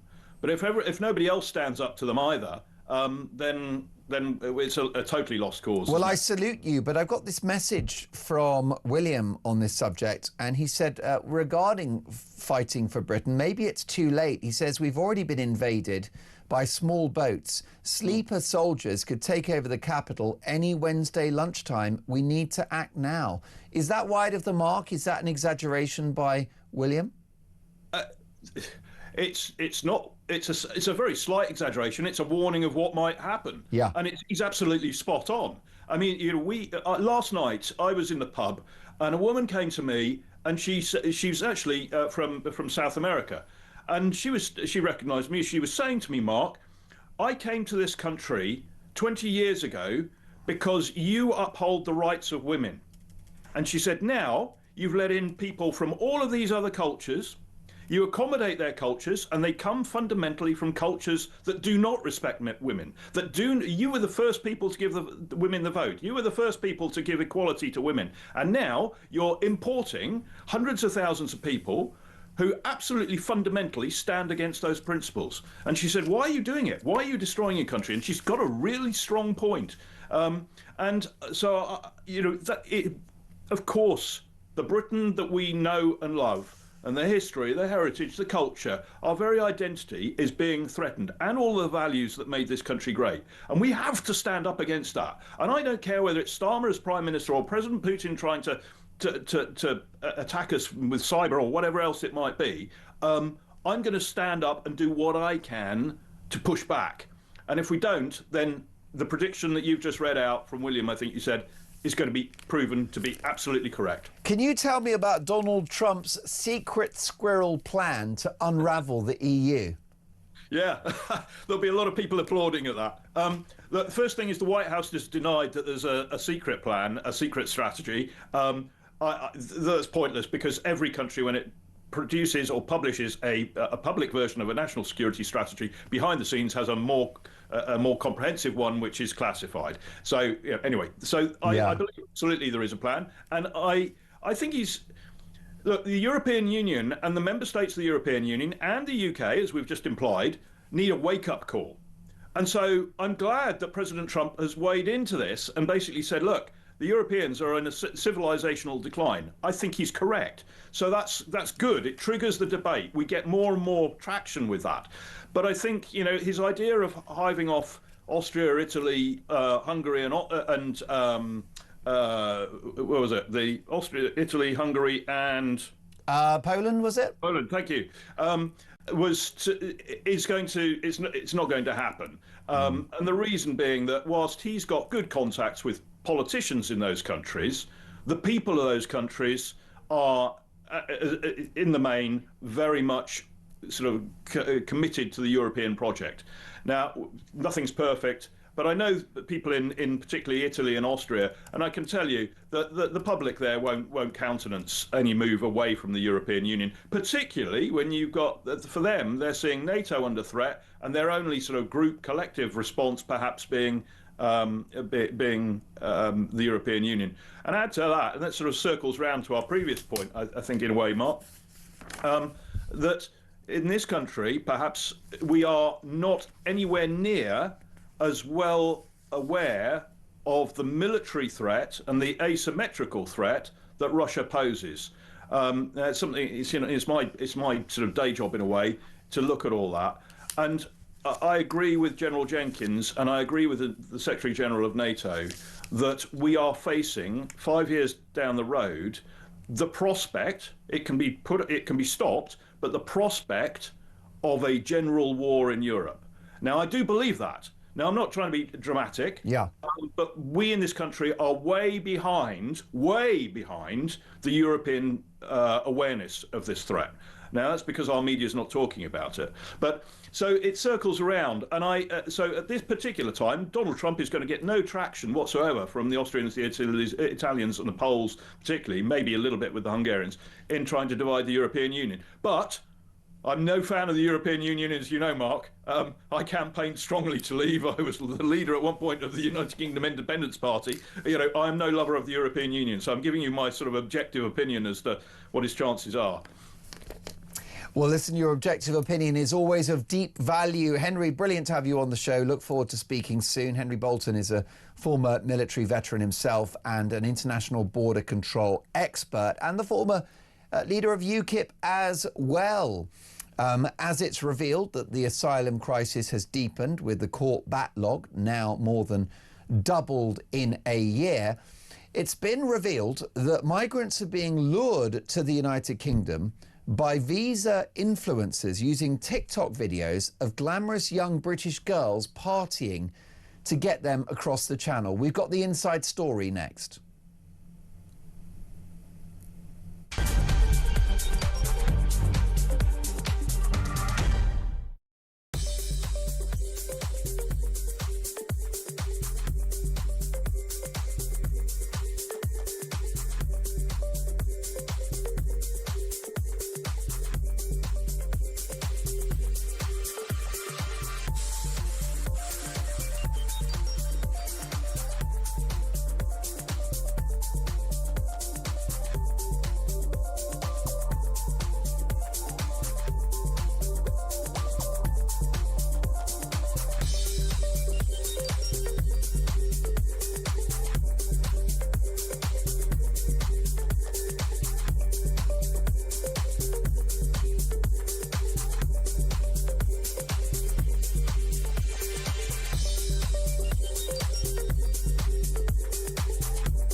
Across the UK.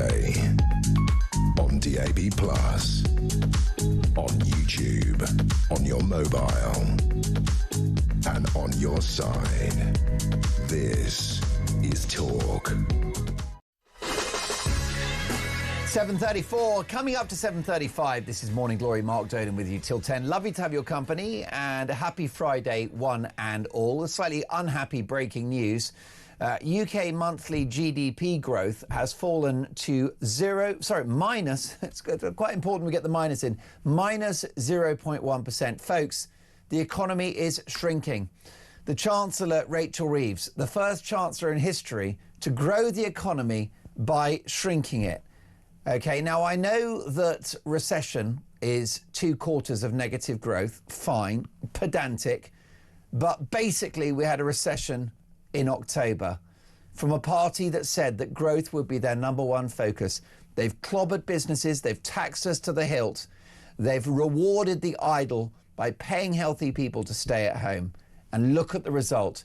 Negative growth in October. This country is going down the pan. Would you fight for Starmer's Britain? Maureen says, Mark, there's nothing left to fight for. Jay in Brighton says, Mark, I'm a veteran of 34 years. I would fight again for my country. Why do you keep saying Starmer's country? It's our country, our king's country. Starmer is just a glorified civil servant. David says, good morning, Mark. I'd like to know how many Russians have arrived on the boats over the last few years since the war in Ukraine. And another one, this from Sam. Mark, I'm with your guest, Henry. Those that say they wouldn't fight for this country, they need to shut up complaining about it, as they're not willing to fight or do anything about the situation. And finally, Simon says, hi, Mark, I'll be fighting for two-tier care. I will definitely fight for Starmer. What a guy. He doesn't dream, doesn't have a favourite book, calls hostages sausages. He loves digital ID, net zero, locking people up for free speech crimes. The awful list goes on. So, yes, I'm backing Rodney all the way. Let's fight for this now flimsy aisle. We've got a voice note on fighting for your country, and this is Tim.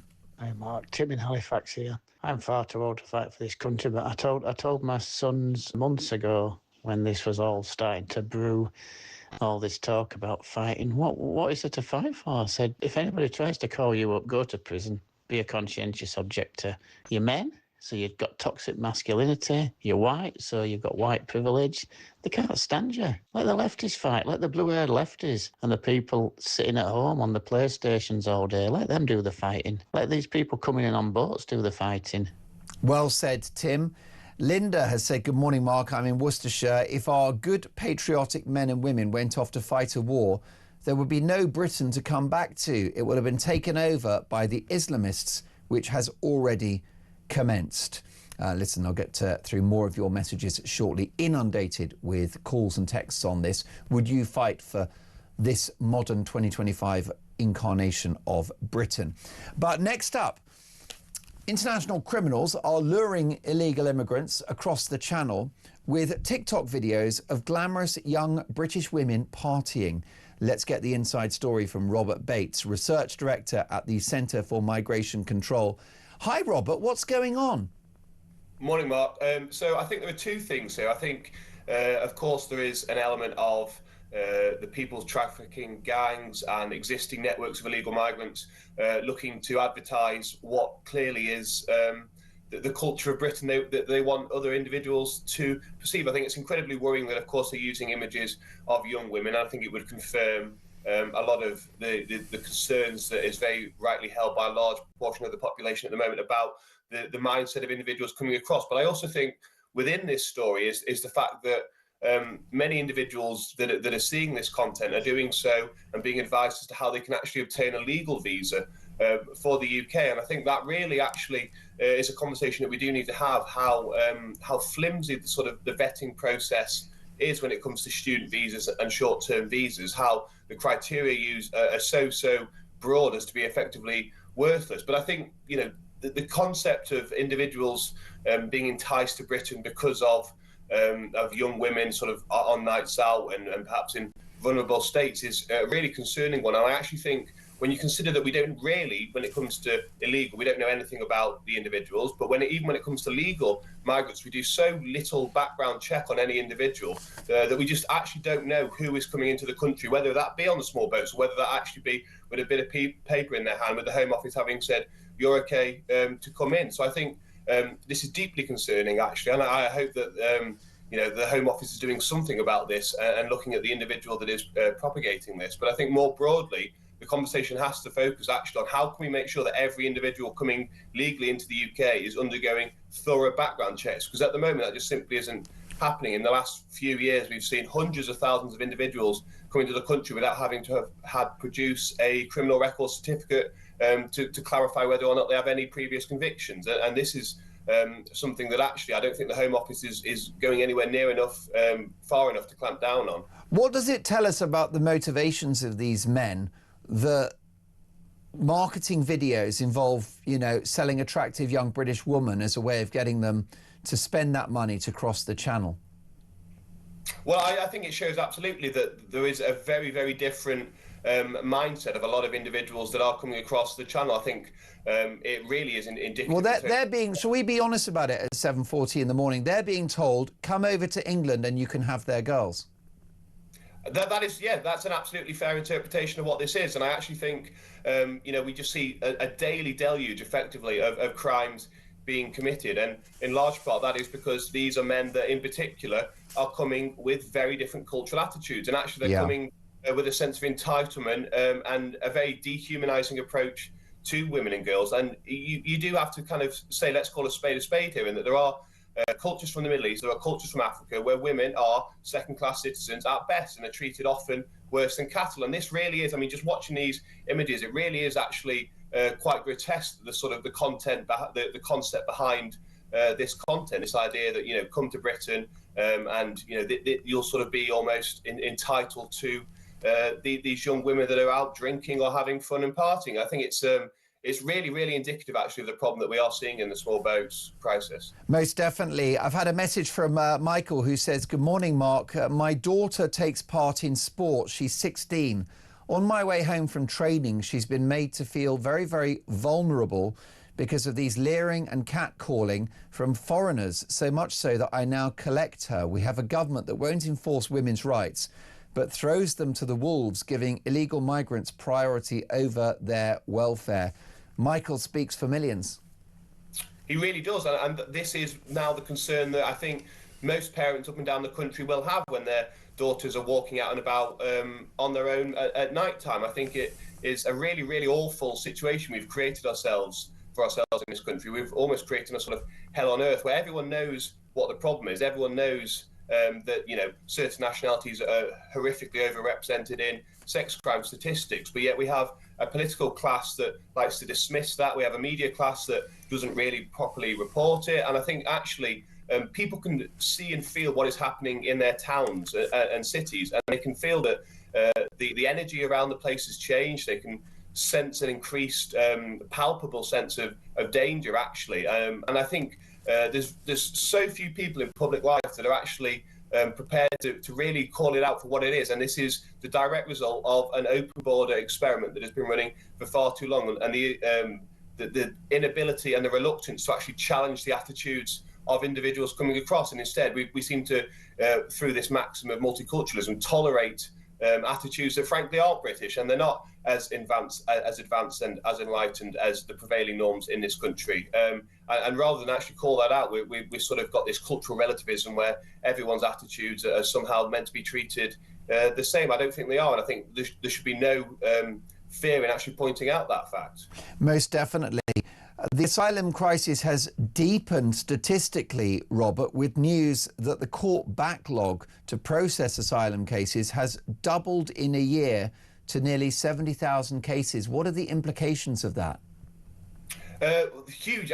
We've seen recent news stories that the cost of asylum accommodation has exploded threefold. It's going to cost us 15 billion by the end of the decade. And this is the real problem that the Home Office is facing. It's where are you going to house these individuals? Because, of course, even individuals who have gone through the whole process and had their asylum claim rejected outright and have gone through the courts and had their asylum appeal rejected are still in the country in a large part. And this is the reason why actually we're seeing the use of hotels increasing under the Labour government. We're seeing the use of houses and multiple occupancy increase, and they're having to increasingly look to premises such as in Crowborough, the military base, because they are actually just simply running out of places to store these individuals. And we're seeing record numbers of more asylum applications every single year. And if you're not clearing that backlog, then the problem becomes compounding. And this is actually why since 2019, we've seen a £17 billion bill, because there is nothing really done to increase the throughput of individuals that have come into the country and to speed up the processing. And crucially, once they have been processed and deemed not eligible for asylum, to actually deport them. So this is a ridiculous state of affairs, and it's one that actually immigration lawyers, human rights lawyers, and then our human rights apparatus, the framework, have all caused huge problems that are being exploited and allowing individuals to launch multiple appeals on really, really flimsy grounds that have to, for some reason, whatever reason, be given a fair hearing. And this is actually why we are seeing numbers now that are just so eye-watering and almost ridiculous to comprehend, just getting completely out of control. Robert, thank you so much for your time. Robert Bates is the research director at the Centre for Migration Control. It is 7:45. Would you fight for Starmer's Britain? This is a voice note from Penny. A lot of us normal people, those far-right thugs, we don't want to fight because we know that there's not really much left worth fighting for. We are all about to lose our freedoms. We can't do what we want on social media anymore without being threatened of being locked up. This country has become a joke, and telling us that we're potentially to look at going to war, not going to happen. A lot of people would prefer just to go to jail, get a nice cushy time in jail, 3-course meal, bed, heating's all paid for, don't have to pay your electric bills. Cushy, absolutely cushy. Penny, I'm as angry as you are, and thank you for a brilliant and important voice note. Very depressing, but brilliantly articulated. You spoke so well. That's another one to save. We might play that again a bit later if we can, Dean. I want to play the clip of the guy who said that he'd rather go to jail than fight for Starmer's Britain. It's quite something, isn't it? What do you think about this? It's the big conversation of the morning. NATO have said we must prepare for war, but what is there to fight for with modern Britain in 2025? I'll be asking a former Rear Admiral next.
We need to have a conversation about class in this country and not about the colour of your skin. I think it's totally distracting from the real issues. The Harris playbook, right? They have Beyonce, we've got Lenny Henry.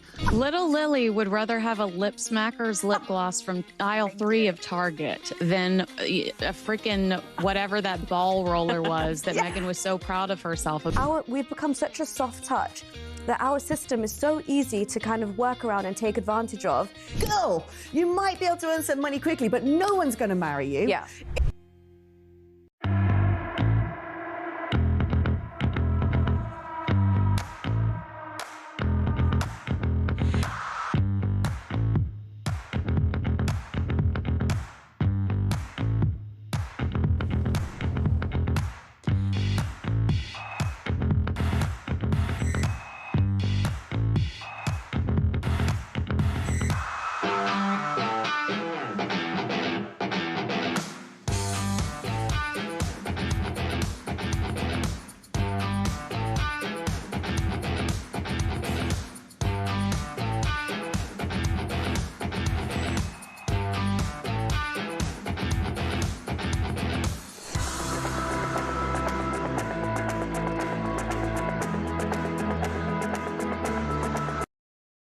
Across the UK, on DAB+, on YouTube, on your mobile, and on your side.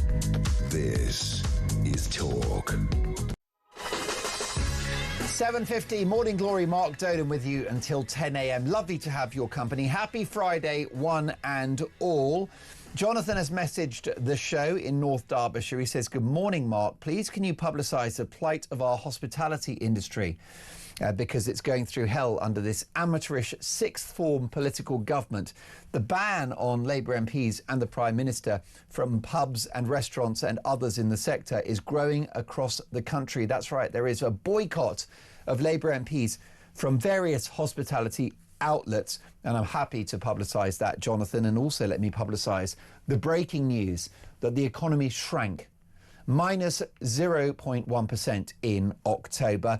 Yes, you need 2 quarters of negative growth for a recession, but you know as well as I do that we've been in a daily recession since the election of this awful, egregious, failed government, and Rachel from Accounts has made it far, far worse. There you go, minus 0.1% growth in October. Expect more to come. In fact, I think after that budget, I think a recession is now guaranteed.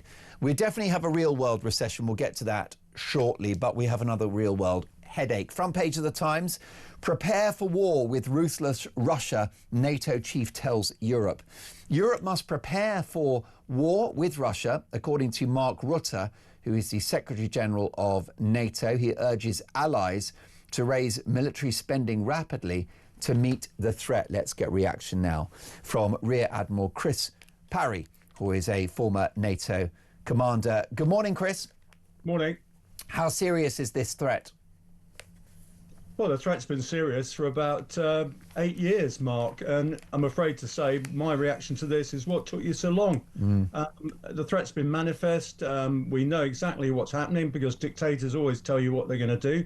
And I'm afraid to say our politicians have woken up really late to this. Yes, and we've had a budget, haven't we, just a few weeks ago, that is suffused in the cult of welfareism, paying healthy working age people to sit at home and do nothing, watching Sky Telly and eating a Domino's pizza. This was not a budget that prepared Britain for war.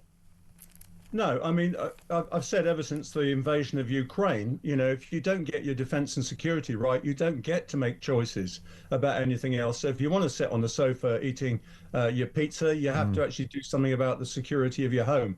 And that's what we're failing to do at the moment. There's 2 problems, Mark. One is the resources aren't there for modern warfare.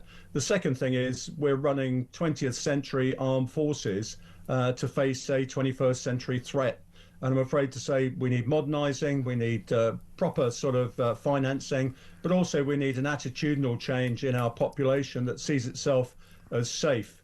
You know, we're going to start thinking. I live in Portsmouth. Now, most of the sort of city was flattened by the Germans in World War II. In fact, the town planning, you can tell, has been done by the Germans.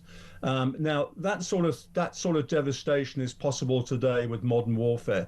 And the missiles that are being used against Ukraine right now can reach this country as well. And people are denying themselves that fundamental fact. And isn't it ironic, because figures like Mark Rutte, who is the Secretary General of NATO, are very, very concerned about the threat of war, but they're the same sort of establishment elite who love net zero.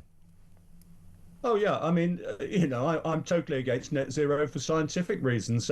We just can't mine enough rare earths to actually produce the technology to replace. Correct. All the things We're going to we've run got out now. of lithium. We're going to run out of copper. Well, it's not just that. Germanium, for example, we'd have to mine it for 29,000 years at 2022 rates to actually get what we need. Copper, we need to mine for 30 years. It just doesn't work. I'm afraid our government is run by ideology, not by the sort of fact-based policy that we need in the modern world. And, policies like net zero, that therefore becomes a national security threat, does it not? Because also we've shuttered our steel industry, so we can't make the armaments and the weapons. Well, that's exactly right. To give you an example, the lenses in these drones that are being used in Ukraine, getting back to germanium again, rely heavily on germanium, which is dominated by the Chinese, both in terms of production and in terms of processing. So when Ed Miliband says we don't want to rely on dictators, we're moving from relying on dictators who produce oil and gas through to those that produce the sort of rare earths and also the technologies we need for this, what Reform calls net stupid zero. And many of my viewers, because we've been having a conversation today, Chris, about whether you'd fight for Starmer's Britain, for the modern Britain in 2025. And I took a voice note. I don't know if we've got it, Dean. Have we got it? Do you think we could call up that voice? You heard it. Let me play it for anyone that's just tuned in. Sam, I'll give you a couple of seconds. But the overall message from so many of viewers and listeners to the show, Chris, has been, I love my country and I would have fought for it. But what would I be fighting for in 2025? Take a listen to this. It's Sean. Hello, Mark. I would rather serve time than serve this government in war. So if they do conscript or draft or whatever the heck, I'm just going to go to prison. Because there's no way I'm laying down my life and never seeing my family again to die in some frozen tundra for Keir Starmer. Now, Sean is obviously, perhaps to a slight degree got his tongue in his cheek, but the messaging is clear, which is he's not exactly sure what kind of modern Britain he'd be fighting for, Chris. Yeah, I think he's got it slightly wrong. The idea in war is to make the other side die for their country, not die for ours. That's right. The first point I'd make. That's true. And secondly, when I ask people around the country whether they die for their family, their town, or indeed their country, they say, I'm prepared to risk my life for that. Indeed, some of us have, of course. And that's the essence of it. The fact that people don't like this government is a perfectly reasonable position. Do we trust this government to get us into the right sort of wars? I think not. Labour's record has not been good, if you remember Tony Blair and the Iraq War. Yeah. So if you don't trust the policy, you're going to go against what they're saying. What I'm afraid's got to happen is we've got to separate the ideological aspect of politics from the geopolitics that the country requires. Yes, I'm sure you're right. What do you think has motivated this move by the head of NATO at this time? Well, as I've been saying on this channel, I think when Putin is finished or is basically paused in Ukraine, he'll turn his attention next to the Baltic states, Sweden and Finland, because as well as being very insecure about what happens in the Black Sea, the Russians are incredibly sensitive about what happens in the Baltic as well. So he'll be paying his attention to that next, and also to the Arctic, the high north as we call it. As I said, the Russians are absolutely paranoid about threats that come from the Baltic and the Black Sea. And that's what actually Nigel Farage was saying when he said, look, you've got to understand the Russian position a while ago. Everybody misinterpreted it. That's what he said. You've got to understand how they think. He wasn't condoning it. He was saying, you've got to understand the Russian mind, and we don't. Is war with Russia a European war now inevitable, Chris, or can it be seen off at the pass? No, we don't have to be at war with Russia. I mean, we have to work out a security architecture that gives Russia some sort of assurances, contains their aggression, and to contain aggression, you need to have capability. If you want peace, you prepare for war, and that is the message. If Russia sees it can't get any advantages from going to war, it won't go to war. But we've got to have the capabilities in place instead of the rhetoric to try and combat this dictator. Briefly, Chris, not great that the economy shrank last month. You can't fight a good war if you don't have a strong economy. Yes, that's absolutely true, but it's a question of priorities, isn't it? As I said at the start, you know, if you don't make good choices about your defence and security, you don't get to make choices about anything else. Chris, it's always a privilege to have you on the show. My thanks to former Rear Admiral Chris Parry, former NATO commander as well. Would you fight for Starmer's Britain? Would you take up arms for this modern incarnation of a country that's got porous borders, woke policies, and essentially socialism? This is Morning Glory.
Across the UK, on DAB+, on YouTube, on your mobile, and on your side.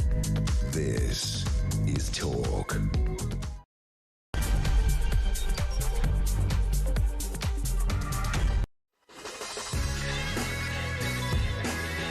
Top of the morning, coming up to 3 minutes past 8. I am Mark Dolan. This is Morning Glory. A big 2 hours to come. The head of European security, NATO, has said prepare for war with Russia. Now, if Putin decides to rampage across Europe, our brightest and best could be called up. But given how rapidly this country has changed, what would you be fighting for in 2025? Would you send your kids into the front line to fight for Starmer's Britain? Hundreds of furious landlords are barring Sir Keir Starmer and his Labour MPs from their pubs in protest at the November budget tax grab. Is this the most unpopular government in history? And breaking this morning, if you're just joining us, the economy shrank in October. That's right, folks. We are flirting with recession. We had a contraction of minus 0.1%. More pressure for our beleaguered Chancellor of the Exchequer. Fresh embarrassment for Ed Miliband as the EU prepares to abandon its ban on petrol cars, whilst our Energy Secretary wants new petrol and diesel cars off the market by the end of the decade. Is Britain's disastrous net zero experiment now running out of steam? And according to the Health Secretary, the NHS faces collapse with cases of the super flu rising by 50% in a week. Are you worried? And in today's Dolan's Dispatch, a deranged Green Party candidate has compared Ukrainian refugees to the undocumented fighting-age men that are crossing the channel every day. They don't get it, do they? I'll be dealing with the woke liberal elite that dominate this country and that are responsible for its downfall in no uncertain terms in a special Dolan's Dispatch at 9 a.m. It is a special one. It might get me cancelled. Good. So would you fight for Starmer's Britain? 0344 499 1000. Text the word talk in your message to 87222. Leave me a voice note. And as the saying goes, let's talk.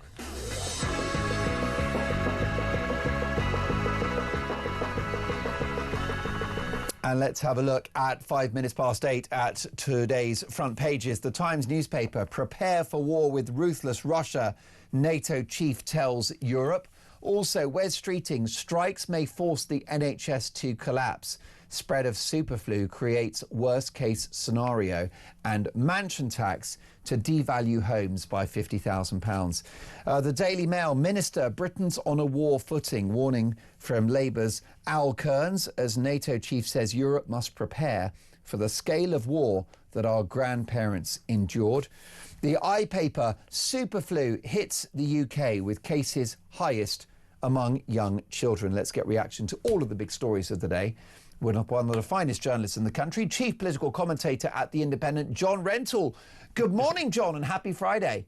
Good morning, Mark. Thanks for that introduction. It's a pleasure. An unhappy Friday for the Chancellor, Rachel Reeves. The economy contracted in October, minus 0.1%. It's not a recession, but it's not a headline she wants. It's not. It's basically flat, isn't it? And the economy has been flat-ish for some time now, and that's the explanation for why the government's so unpopular, because the Conservatives left the public finances in a mess. Rachel Reeves tried to restore the state of the public finances by raising taxes, and obviously that people don't like that. Well, the issue is that it's affecting consumer demand, isn't it? Business investment. We're seeing the return of the old enemy, unemployment. The direction of travel doesn't look great for the economy. It's not going to pick up anytime soon, is it? No, but I don't think I don't think anybody's got any better ideas of what should be done apart from restraining the growth of spending so that you don't have to put taxes up by quite as much.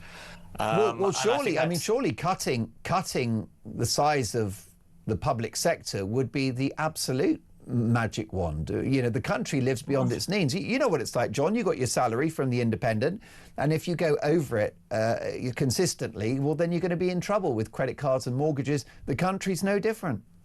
Yeah, but it's not. It's not a magic solution. I think there's so magic. There's a legitimate argument. Could it be magic now? I mean, that's what you do. You cut spending. Well, yes, but that would have a depressive effect on the economy as well. So, there's no easy way out. That is the economics of Bernard Madoff, isn't it? That's a pyramid scheme. If you've got to keep borrowing money just to sort of keep the lights on, you need economic growth. No, but that's not what she's doing, Mark. I mean, what she's doing is putting up taxes to keep the finances in balance, which is and she's borrowing as well. You're quite right. She ought to be cutting. She ought to be restraining the growth. We got there. She needs to cut. Yeah, well, no, she doesn't actually have to cut. She needs to restrain the growth. But we have a deficit. She needs to cut. You say that the growth should slow down of public spending. No, we need to go backwards because we're in the red. There's a deficit. More goes out than comes in every month. Yeah, that is absolutely true and perfectly normal. And the question is what balance you strike. I mean, I know it's you're right. She hasn't got the balance right. I fully accept that. She's unable to restrain the growth in disability benefit spending in particular. Yeah. Because Labour MPs won't let her, and that is a problem. But I just think there are far too many people around suggesting that there's some kind of easy way out of this, easy solution. I don't think getting the spending balance right would make a huge amount of difference, but obviously it would be better than what we've got now. Well, I will give you that it could be that this government do want to do the right thing in regard to, for example, disability benefits. Whoops. And as you say, the backbenchers won't let them. What about this headline from the NATO chief, John? Prepare for war with Russia. Well, it's alarming stuff, isn't it? I mean, that is partly his job, of course, to warn us of the worst case scenario in looking towards Moscow. And of course, NATO has an interest in us spending more on defence. It was quite striking at the budget that Rachel Reeves just ignored him. I mean, the government has got a formal commitment to increase defence spending to 3% of national income. Yeah. But she didn't make much progress towards it in the budget. So she hasn't been listening to Mr. Rutte. Well, no, definitely. And as the economy contracts in October, there's a clear correlation, isn't there, between national security and the health of your economy? Well, there is. Let's hope that applies in Russia as well. I mean, I think the Russian economy is being squeezed, and I think that's the one great hope for the Ukrainian people is that they can outlast the Russians in this war. But it's not a good situation. It's not a happy situation, and the NATO is quite right that we need to take more responsibility for our own defence. I mean, just looking at Donald Trump, there, he's made it perfectly clear that he doesn't want to pay for Europe's defence anymore. But he's not going to be president forever.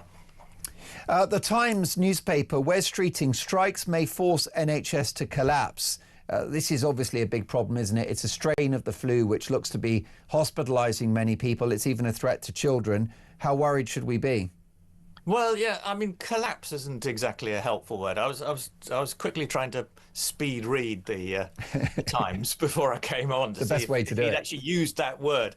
We're back into sort of the coronavirus business about asking people to save the NHS when you would have thought that the NHS is there to protect us, but I think he's trying to put pressure on the doctors to vote to call off this strike next week. I mean, it does sound like the absolutely worst idea to go on strike in the week before Christmas. Yeah. But I mean, so this sort of doomsday scenario is quite partly politically motivated, where he can put pressure on the unions to say, look, you can't go on strike now. Flu cases have gone up by 50% in a week. Well, partly, but I mean, I do think that is absolutely true, and I do think the NHS is in a very difficult situation, and I think the underlying reality is that Wes Streeting's been Health Secretary for 18 months now, and the signs, he has started to turn things around, possibly a bit, but he's not making progress as fast as he would like. No, I think you're right about that. Front page of the Telegraph now. A bit of a headache for Ed Miliband. Miliband isolated, John, as EU prepares to abandon petrol car ban.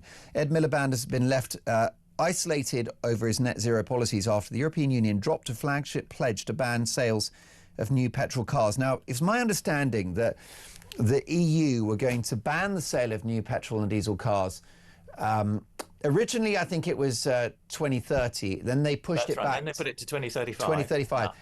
And the UK now it's was 2040. Right. And now it's 2040. And the UK was 2035 as well. We've gone the other way. We've gone to 2030. We brought it forward. So where does this leave the government?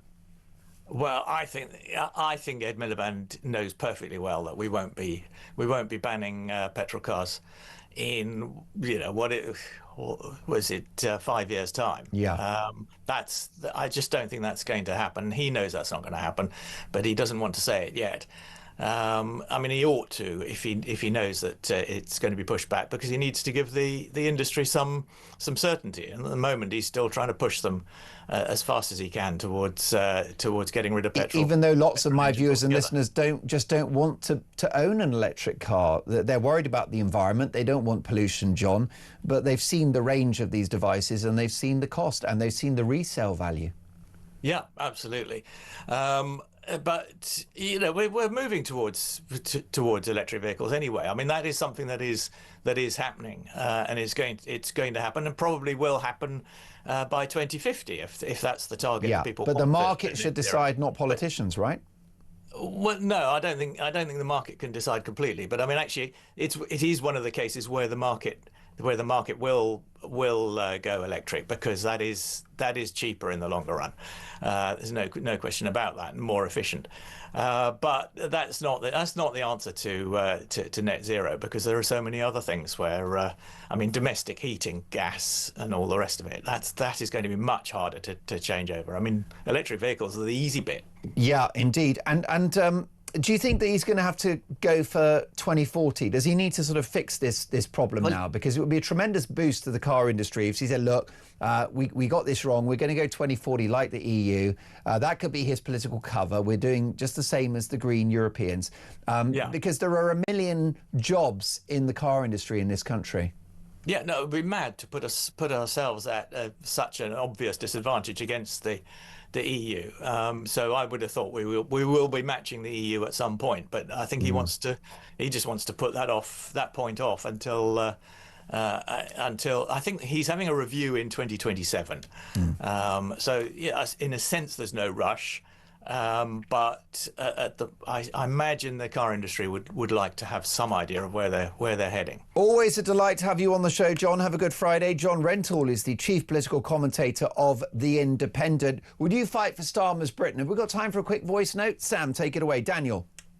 Asking the white working and middle classes to fight for this country after what you've done to them. You've completely destroyed their country with mass immigration from the third world. You're trying to take away their freedoms, their freedom of speech, their freedom of travel. You've ruined their future because of overpopulation. There's no housing. The infrastructure is crumbling. 73 million people trying to use an infrastructure fit for about 50 million people. You're ruining their future with your inaction, and you expect them to fight. In World War II, the country was homogenous. You were fighting for yours and your family. You're not these days. It's no longer your home. It's being ruined. And you expect the white working and middle class to fight for you. I don't think so.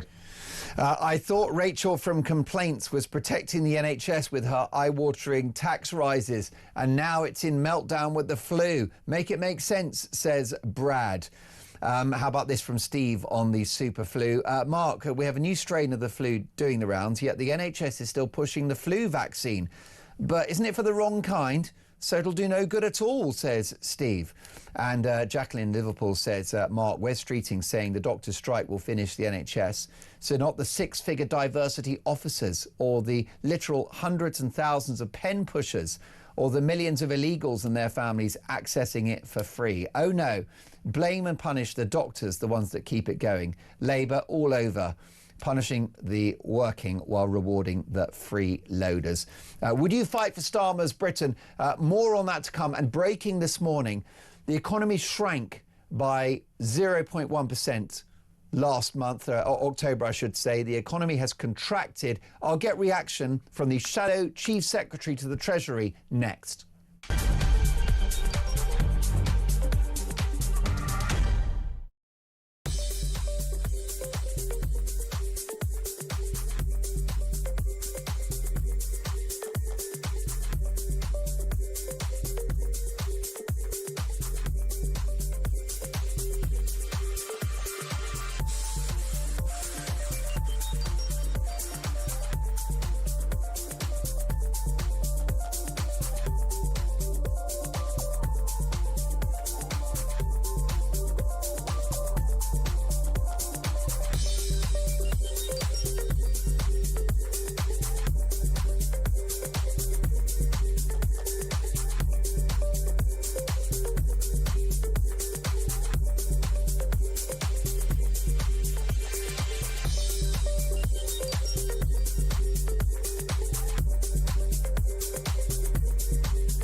In terms of your question around taxes, there are no additional tax rises needed beyond the ones that I've set out. Don't need to increase taxes. I'm not coming back with more borrowing or more taxes. I will not increase your national insurance. I will not increase your VAT, and I will not increase your income tax.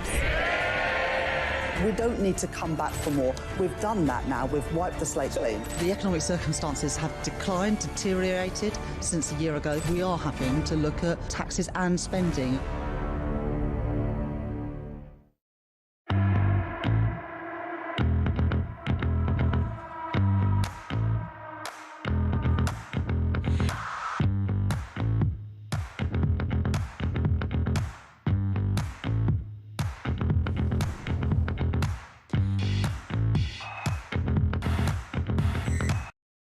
Across the UK, on DAB+, on YouTube, on your mobile, and on your side. This is Talk. 8:20, you're listening to Morning Glory. Mark Dolan with you until 10. As the head of NATO says, we must prepare for war.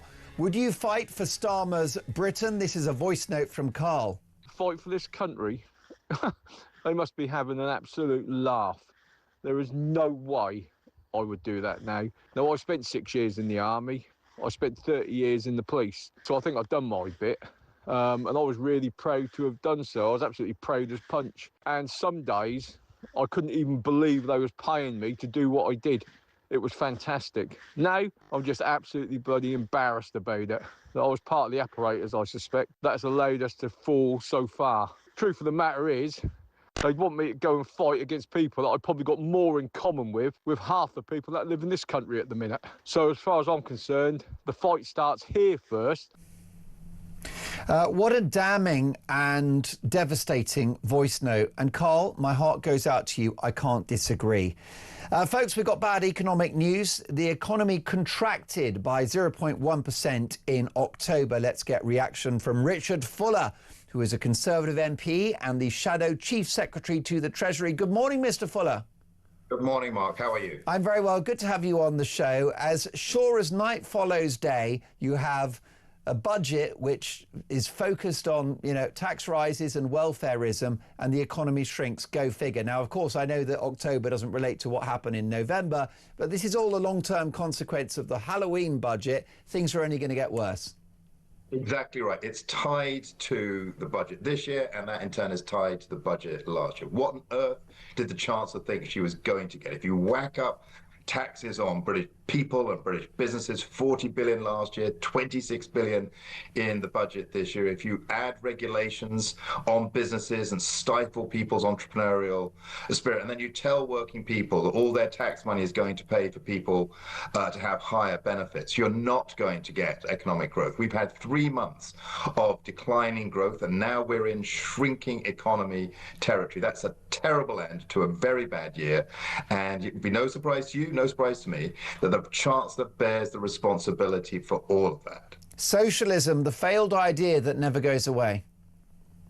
You'd think we would learn better. Remember that golden period that we had, when that era where people felt this country was in predictable decline, changed in the 1980s, and then encouraged actually by a Labour government, that consensus that said, if you give people the opportunity to take a risk, and they do that wisely and they make a return, then that's good for everyone. Let them keep sort of their money so they can reinvest and grow the next business for our economy. They'll create more jobs for people and create higher wages for people, and it will help us with our exports. That spirit of enterprise was then and remains now the key to economic growth.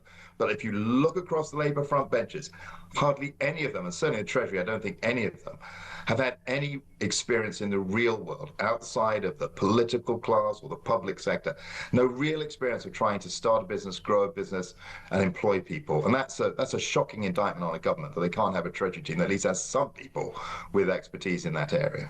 Do you think the Conservatives, the opposition, needs to challenge the idea, the narrative, that it was the Tories that wrecked the economy, given the fact that there was a global pandemic in which we paused the economy for 2.5 years and paid healthy people to stay at home, and given the fact that there was an invasion of Ukraine which saw the government subsidise every single British person's energy bills. I don't know how good your memory is, Richard, but the economy was in pretty good shape in 2019 before the pandemic. Yeah, look, I mean, ultimately, it's for the British public to sort of assess what they think. And last year, people's views about that period of government were very, very negative, and the economy was part of that. People were something, I mean, fundamentally, across democracies, if people feel the squeeze, if the cost of living, when they go and do their grocery shop, when they fill up a petrol tank, that's going up and up and up, government's going to find it very, very difficult to get their trust. But your fundamental point, I think, is something I do think the Conservative Party, and we are under Kemi Badenoch, getting back to, which is that core focus on the economy, that belief in free enterprise, that belief that effort deserves a reward, that it's not the government's job to give you a handout. It's your job to go out and make money for yourself, for your family, and then hopefully for the rest of the economy. That core message is a message the Conservative Party should be proud about our history in that, both in the long term and also in the future as well. Well, I think it's just lazy shorthand. Tories wrecked the economy. You know, we had COVID and we had the war in Ukraine. That is the lion's share of why we are where we are now, and it's disingenuous of Labour not to point that out. However, if I am to look at the legacy of the Conservatives in power for 14 years, one thing is true. The size of the state grew, the welfare budget grew. Why can we trust a party that allowed that to happen to fix Britain's problems going forward? With the story of two halves, as I think the football analogy goes, period from 2010 to 2019, coalition and then Conservative administrations, was a period where we were dealing with the effects of a very substantial overspend by government under the last Labour government. You know, no money left, a little note by Chief Secretary Treasury. And that was a really good time. Ironically, when people talk about public services, that's the period where public service productivity went up. That's when all the money you pay in your taxes for things like GP services, for education, etc., the productivity was going up. The second half was that period from 2019, maybe a little bit earlier, where we're dealing with the consequences of the referendum, the consequences of COVID, the consequences of the Ukraine invasion. And all of those, I think, did mean that the focus of politics was very much on dealing with the immediate, and that there was a loss of focus. I mean, I'm saying this about the Conservative, but there was a loss of focus, those core Conservative principles of free enterprise,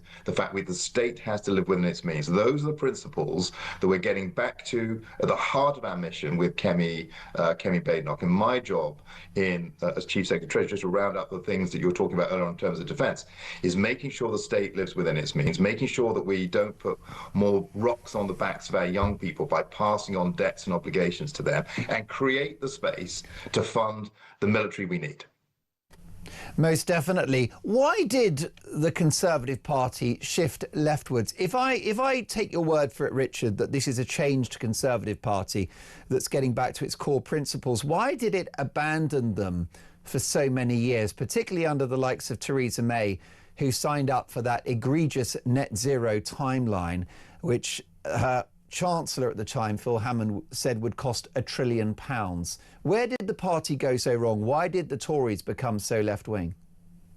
I'm not sure it's a matter of left or right. I think it's a matter of the principles that you have. I mean, the Conservative Party has had a coalition of voters around it who were galvanised by a sense of that the party was the party of prudent management of the finances, that was the guardian of our defences of our country, that was the guardian of traditions, and those have always been true and continue to be true. But I do think that the period of trying to deal with sort of a once in 100 years pandemic, the first invasion of Europe for 50 or 60 years of significant scale, that caused so much disruption in the way the Conservative Party was dealing with those and the messaging that the core principles sort of got pushed into the background. But on the specific point about net zero, I think, my personal view is I think that was a mistake. I wasn't in Parliament then. I do think it was a mistake. It was a sign that the mission of net zero overtook the reality of what it means for households. Conservative economics have to be rooted in what it means for the households of people who get up every day, go to work hard to give their children a better future.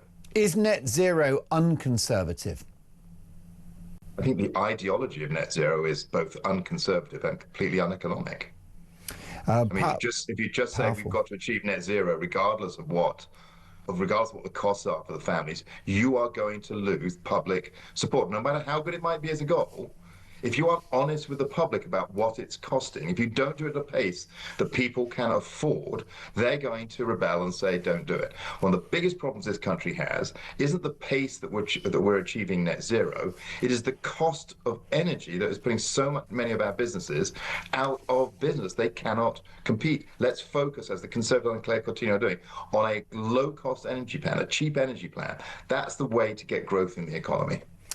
And Richard, before I let you go, we've been having a conversation today about the remarks of the head of NATO, who said that Europe needs to prepare for war. We know that's the case. The economy is a big worry. It shrank in October. You can't fight a successful war if you don't have a good economy. It's a national it's a national security issue.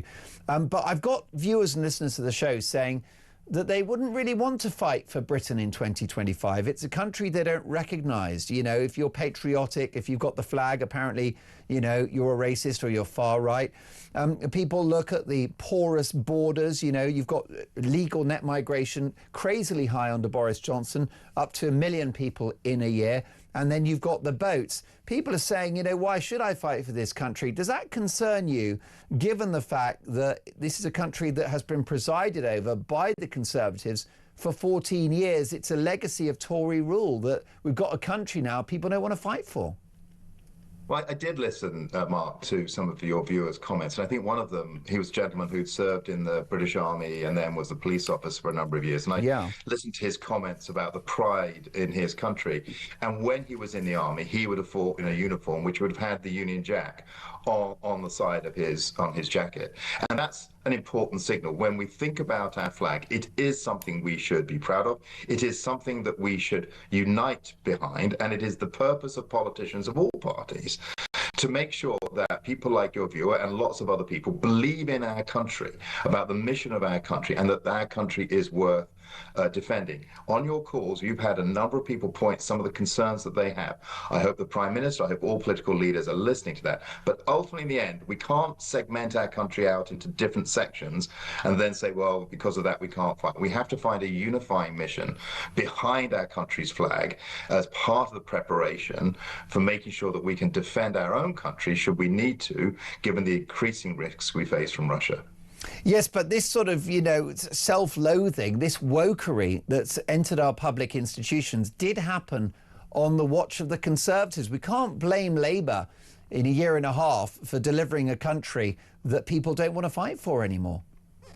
Well, there are long-term issues. This is interesting. You talk about the sort of the wokery in our institutions. That's the ideological part. And I think what your callers were talking about more, which festered under the Conservatives. Look, I mean, you and I are probably talking the same language on that. It is not right that we have an ideological mission in our public services in particular that is at odds with the national mission of the people as a whole. Those things have got to work in tandem, together. They have to be aligned.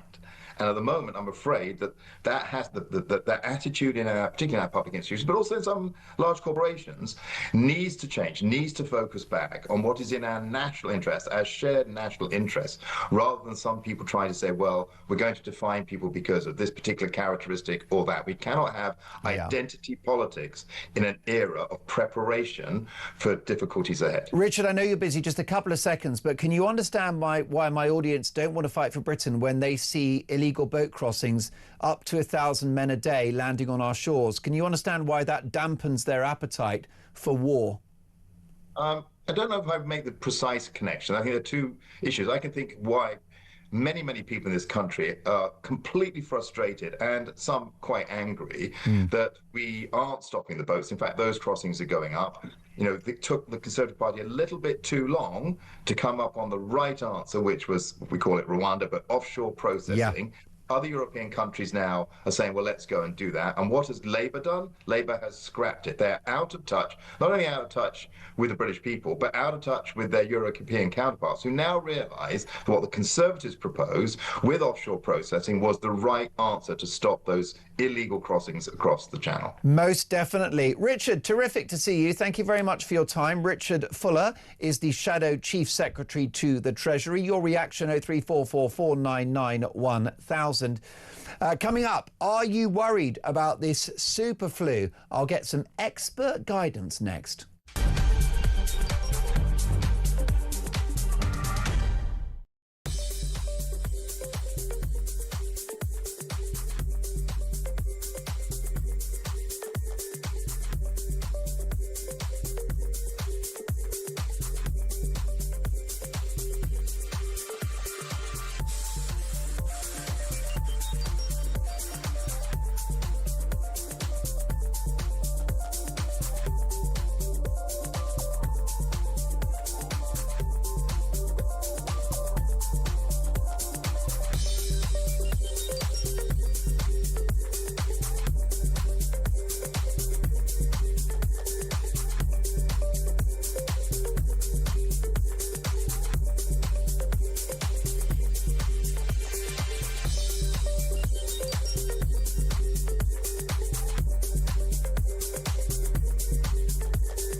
Across the UK, on DAB+, on YouTube, on your mobile, and on your side.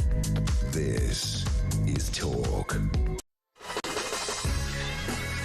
Morning Glory, 8:37. Dolan's dispatch is on the way at 9 a.m. Would you fight for Britain? This is Ash on a voice note. Morning, Mark. I think I would actually fight for Starmer's Britain.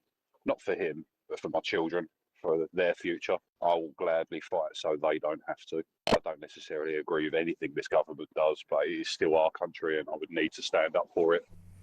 Thank you, Ash. Daily Mail front page. Minister, Britain is on a war footing. Serious concerns there about the threat of Russia to European security.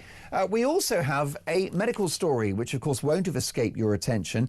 Front page of the iPaper, super flu hits the UK with cases highest in young children. Surging cases put intense pressure on hospitals, with the NHS facing a worst case scenario this month. Let's get reaction now. How serious is this super flu? I'm delighted to welcome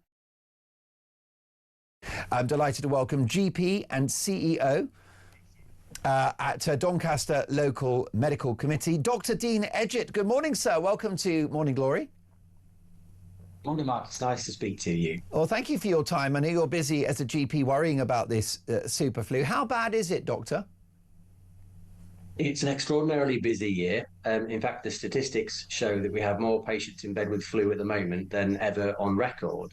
The big question, though, is whether or not that's just simply an early peak of the flu, or actually we're expecting that peak to continue and hit record highs. So usually the peak of flu hits around January. So if the current trajectory follows, we're probably going to have somewhere around 8,000 patients in beds in hospitals, where it's usually somewhere around 5,500. So it could be one of the worst years we've ever had on the flu, or it could just simply be an early peak and never reach those highs. And unlike COVID, this flu is actually a risk to children, isn't it? It is. So this flu is a particularly nasty one. Sadly, it has mutated, which means that it's easier to spread between people. And when it does get to people, it tends to make them somewhat more poorly and affects those in younger age groups, which is a little bit unusual, because normally we worry about flu in those who are elderly, more vulnerable, and have coexisting medical problems. So if this is hitting younger, fitter people, that causes a problem for more of the population rather than just those who are quite vulnerable. Most definitely. So, Doctor, how will you know you've got this flu?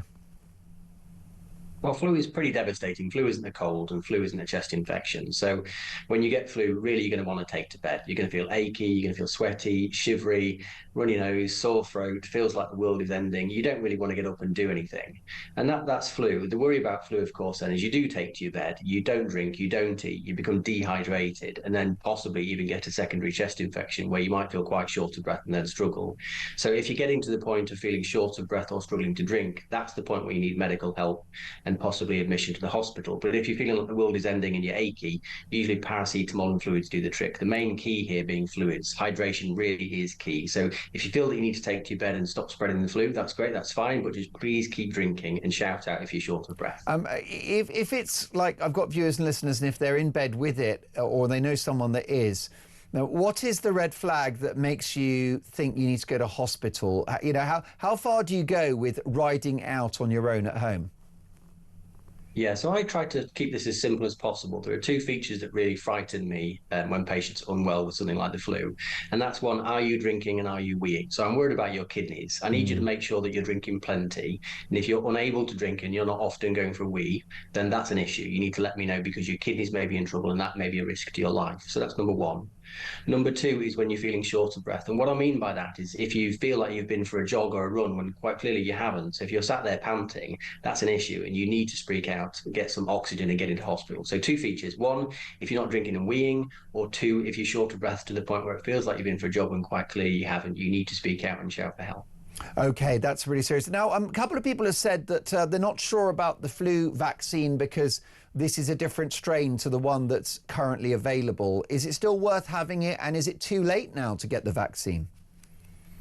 No, it's absolutely worth having it, and it's not too late. Actually, one of the reasons why we're behind this crisis, I suppose, is the flu strategy for this year and the fact that we don't have enough hospital beds compared to our European counterparts. So whilst the flu vaccine is less effective than I would want it to be, nevertheless, it still is effective. What we're really looking for is about 75% of the population to be vaccinated for it to have the most effectiveness to protect everybody, whereas in reality at the moment we're at 70%. That's partly because of government policy, and there'll be many people who want the flu vaccine and are not eligible at the moment on the NHS. So if you do have some spare cash and you can pop to your local pharmacy, honestly, it's a pretty good investment. Most definitely, and that's the point about this flu vaccine, and perhaps, you know, with the wonderful powers of hindsight in COVID, that we could have simply said to people, here is the risk of the virus and here's the vaccine if you want it. And that's the best way to encourage take-up, isn't it, rather than mandates and that sort of thing. Absolutely, patient options, but we need to remember that the government needs to make itself in a situation where we can give patient options. And the two things I'd like to advise the government for next year, because this is predictable, this happens every winter. Number one, make sure that the flu vaccine is available to everyone who wants it rather than just a tiny cohort. And two, let's sort out the bed capacity. We have 2.4 beds per 1,000 people in the UK compared to 7.8 in Germany, for example. We don't have the capacity for surgeries, and that's something directly in the hands of the government that we people can't affect. The government needs to sort that out, because we're going to have the same problem next year and the year after and the year after. Before we let you go, Doctor, I doubt you want to get, take sides regarding the potential industrial action by the resident doctors, the junior doctors. But if the strike happens, how much of a problem will that be for the NHS, given the current super flu spread? Now, I'm very happy to take sides. I've been very clear in saying that I don't believe the junior doctors should be striking. Now, I agree with my junior doctor colleagues at the lower end who need changes in pay and changes in working conditions, but striking is not the way to do it. We have the devastating flu season upon us now, and we haven't even mentioned that there are several other viruses that are circulating, which is going to devastate the community. Striking at a time like this is just potentially inflicting harm upon patients, and it's wrong and it shouldn't happen. OK, 2 texts for you. Fiona says, Mark, a health service with no capacity for seasonal peaks is not a well-managed health service. I think that's the point you were making, Doctor. Yeah. But can you address Liz in Flamborough, who says, can we all stop panicking over flu, for goodness sake? It happens every year, is no different from any other year. Common sense, please. It's just flu. Stay in, drink a lot and get over it. Stop nannying everyone. Haven't we learnt anything from the pandemic? What would you say to Liz's remarks there? Well, I'm not a big fan of nannying anyone either, but I always try to think of my patients as my potential family members. So if I have a family member in bed now with the flu potentially dying, I would want us to do something about it. So I would urge listeners and anybody else to have compassion and empathy for other people, thinking that for many it's a simple minor illness. For others, it will take your life. Oh, well, there you go. Dean, we're very grateful for your time. We know how busy you are. Thank you for a very informative conversation. Dr. Dean Edgett is a GP and CEO of Doncaster Local Medical Committee. Wouldn't that have been amazing during the pandemic for a wise, smart doctor like Dr. Dean there, just to say, here's the virus, it is serious, it's taking lives. Others will be all right with it, and they'll just, have a bit of a rest. And the vaccine's there if you want it. If only we could have rolled back time and had that approach during the pandemic, things would have been quite different, in my opinion. But there you go. It's only about my opinion. Who cares what I think? It's all about your thoughts. Would you fight for Starmer's Britain? That's next.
Hi, I'm Kevin O'Sullivan, and I've got a message for you. Welcome back to this blockbuster edition of What Just Happened. It really is a good one, I think. It's so funny that people keep calling me Meghan Markle because it's Meghan Sussex now. Flynn has said, Samara, I agree with you all the time, but you're just boring.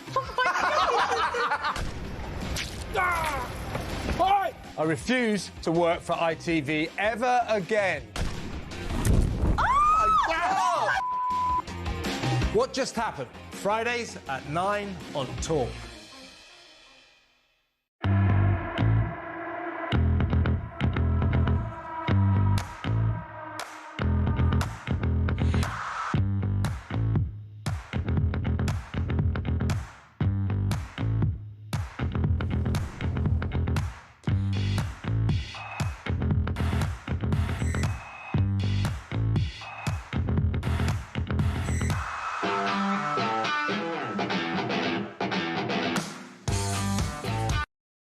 Across the UK, on DAB+, on YouTube, on your mobile, and on your side. This is Talk. 8:49 Morning Glory, Mark Dolan with you until 10 o'clock. And as the head of NATO says Europe must prepare for war with Russia, would you fight for Starmer's Britain? This is a voice note from Maddie. Morning, Mark. I doubt very much if Keir Starmer would be interested in fighting for this country, judging by his behaviour. We are one of the greatest countries in the world, and we've got to remember, as hard as it may seem right now, that Keir Starmer is nothing but a short-term skid mark. Wow, listen, there you go, Maddie, not pulling her punches. Do you know something? She's entitled to her view, because it's all about opinions. Get yours on the radio and on the telly, 0344 499 1000. So have the BBC got it in for the monarchy? There's a new question being posed by our national state broadcaster. How is the royal family making more money than ever, and are they really worth it? That is a question posed by David Dimbleby in the corporation's latest eyebrow-raising documentary about the monarchy. Viewers are told that for the first time, a British monarch now has a personal wealth exceeding £1 billion. But is this a subtle campaign by our national state broadcaster to get rid of the monarchy altogether? Let's get the views now of someone that knows royal circles intimately well. He's the former royal butler, former butler to Charles, no less, Grant Harold. Good morning, Grant. Good morning, Mark. What do you make of this documentary? Clearly, the monarchy are a public institution and the king is a public figure. We should know about his finances. But what do you think about the motivation of a documentary like this? It's interesting, Matt. I mean, the king's always, even as Prince of Wales, is very transparent when it comes to his accounts. You know, I remember they used to publish a yearly report, an annual report on the money, obviously, that was brought in and where it went.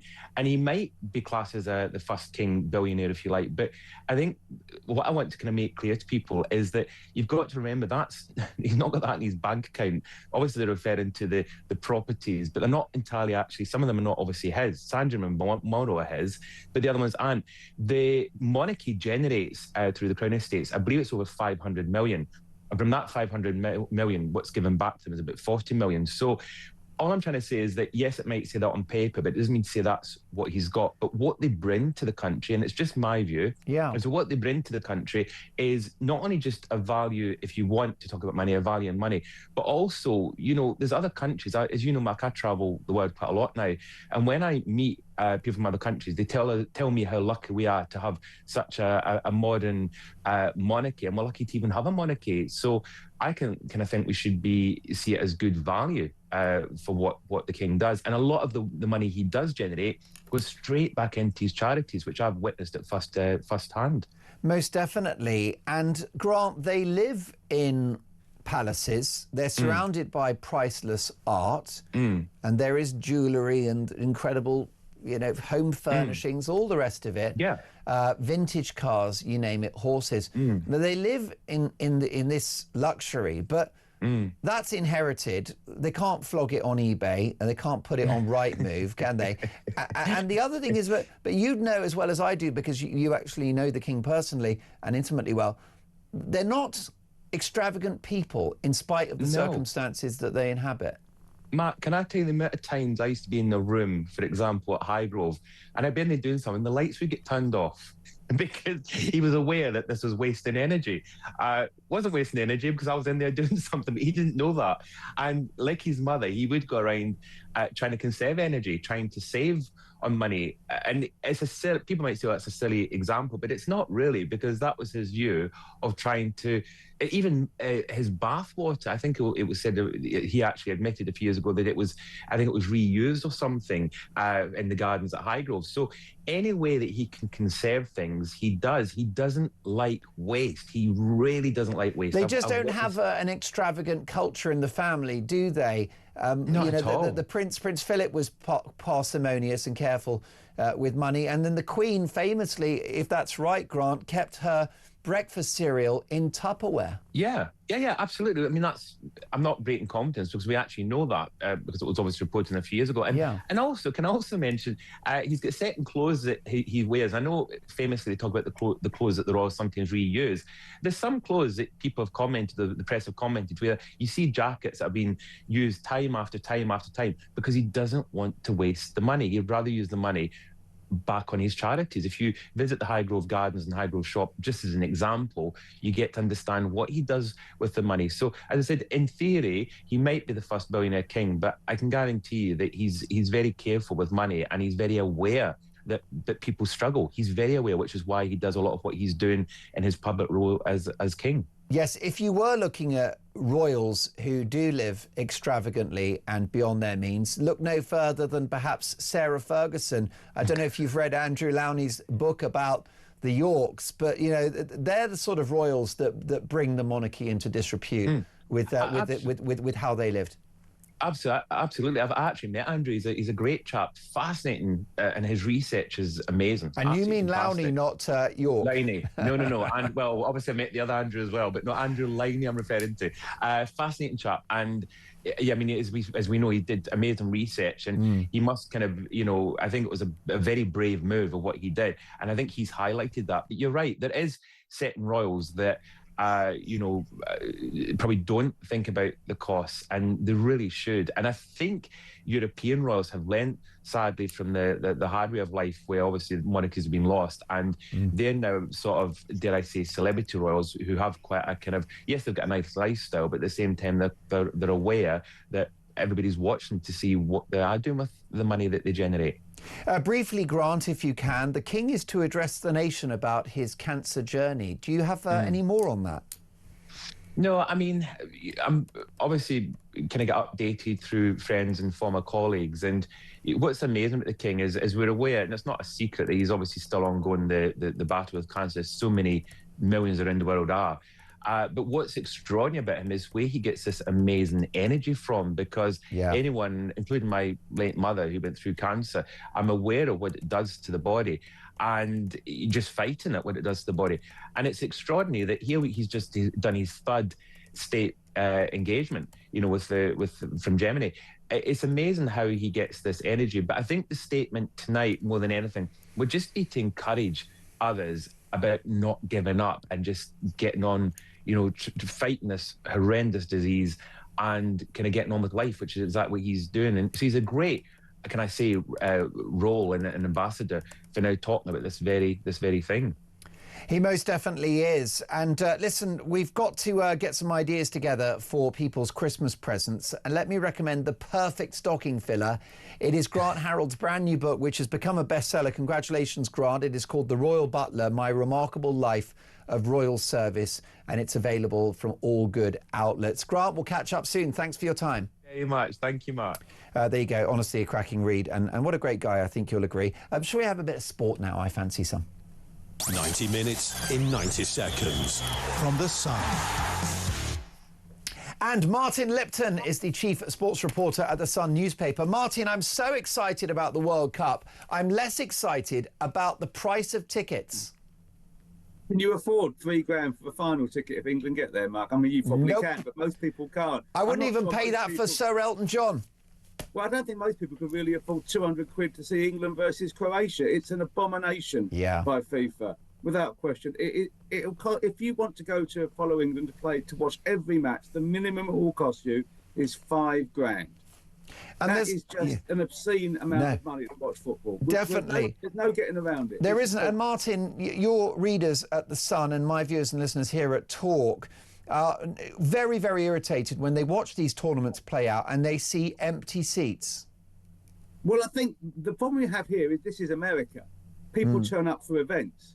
I suspect the seats will be sold for the vast majority of them, but there'll be the atmosphere within the ground will be appalling because they're not football fans. They're going to the sports event, and that's the issue. You look back; these prices have gone up fivefold since Qatar in 2022. The tickets for the Euros last year were 60 quid. The tickets for the Euros in 2 years' time are going to be less than 80 quid tops. It's going to be properly priced. This is just FIFA raking in the cash from rich Americans, and it's plain wrong. But it's what they're used to in the States. You go to an NFL match, any NFL match, and you're looking at paying 500 quid plus for a basic ticket. They think that's normal. Therein lies the problem. The Sun is always #1 for football scoops. Thanks in no uncertain terms to Martin Lipton, who is the chief sports reporter at The Sun. Thank you, Martin. We'll catch up soon. What a rip-off that is, seriously. It's supposed to be the people's game, isn't it? Next up, Dolan's Dispatch. Don't go anywhere.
Across the UK, on DAB+, on YouTube, on your mobile, and on your side. This is Talk.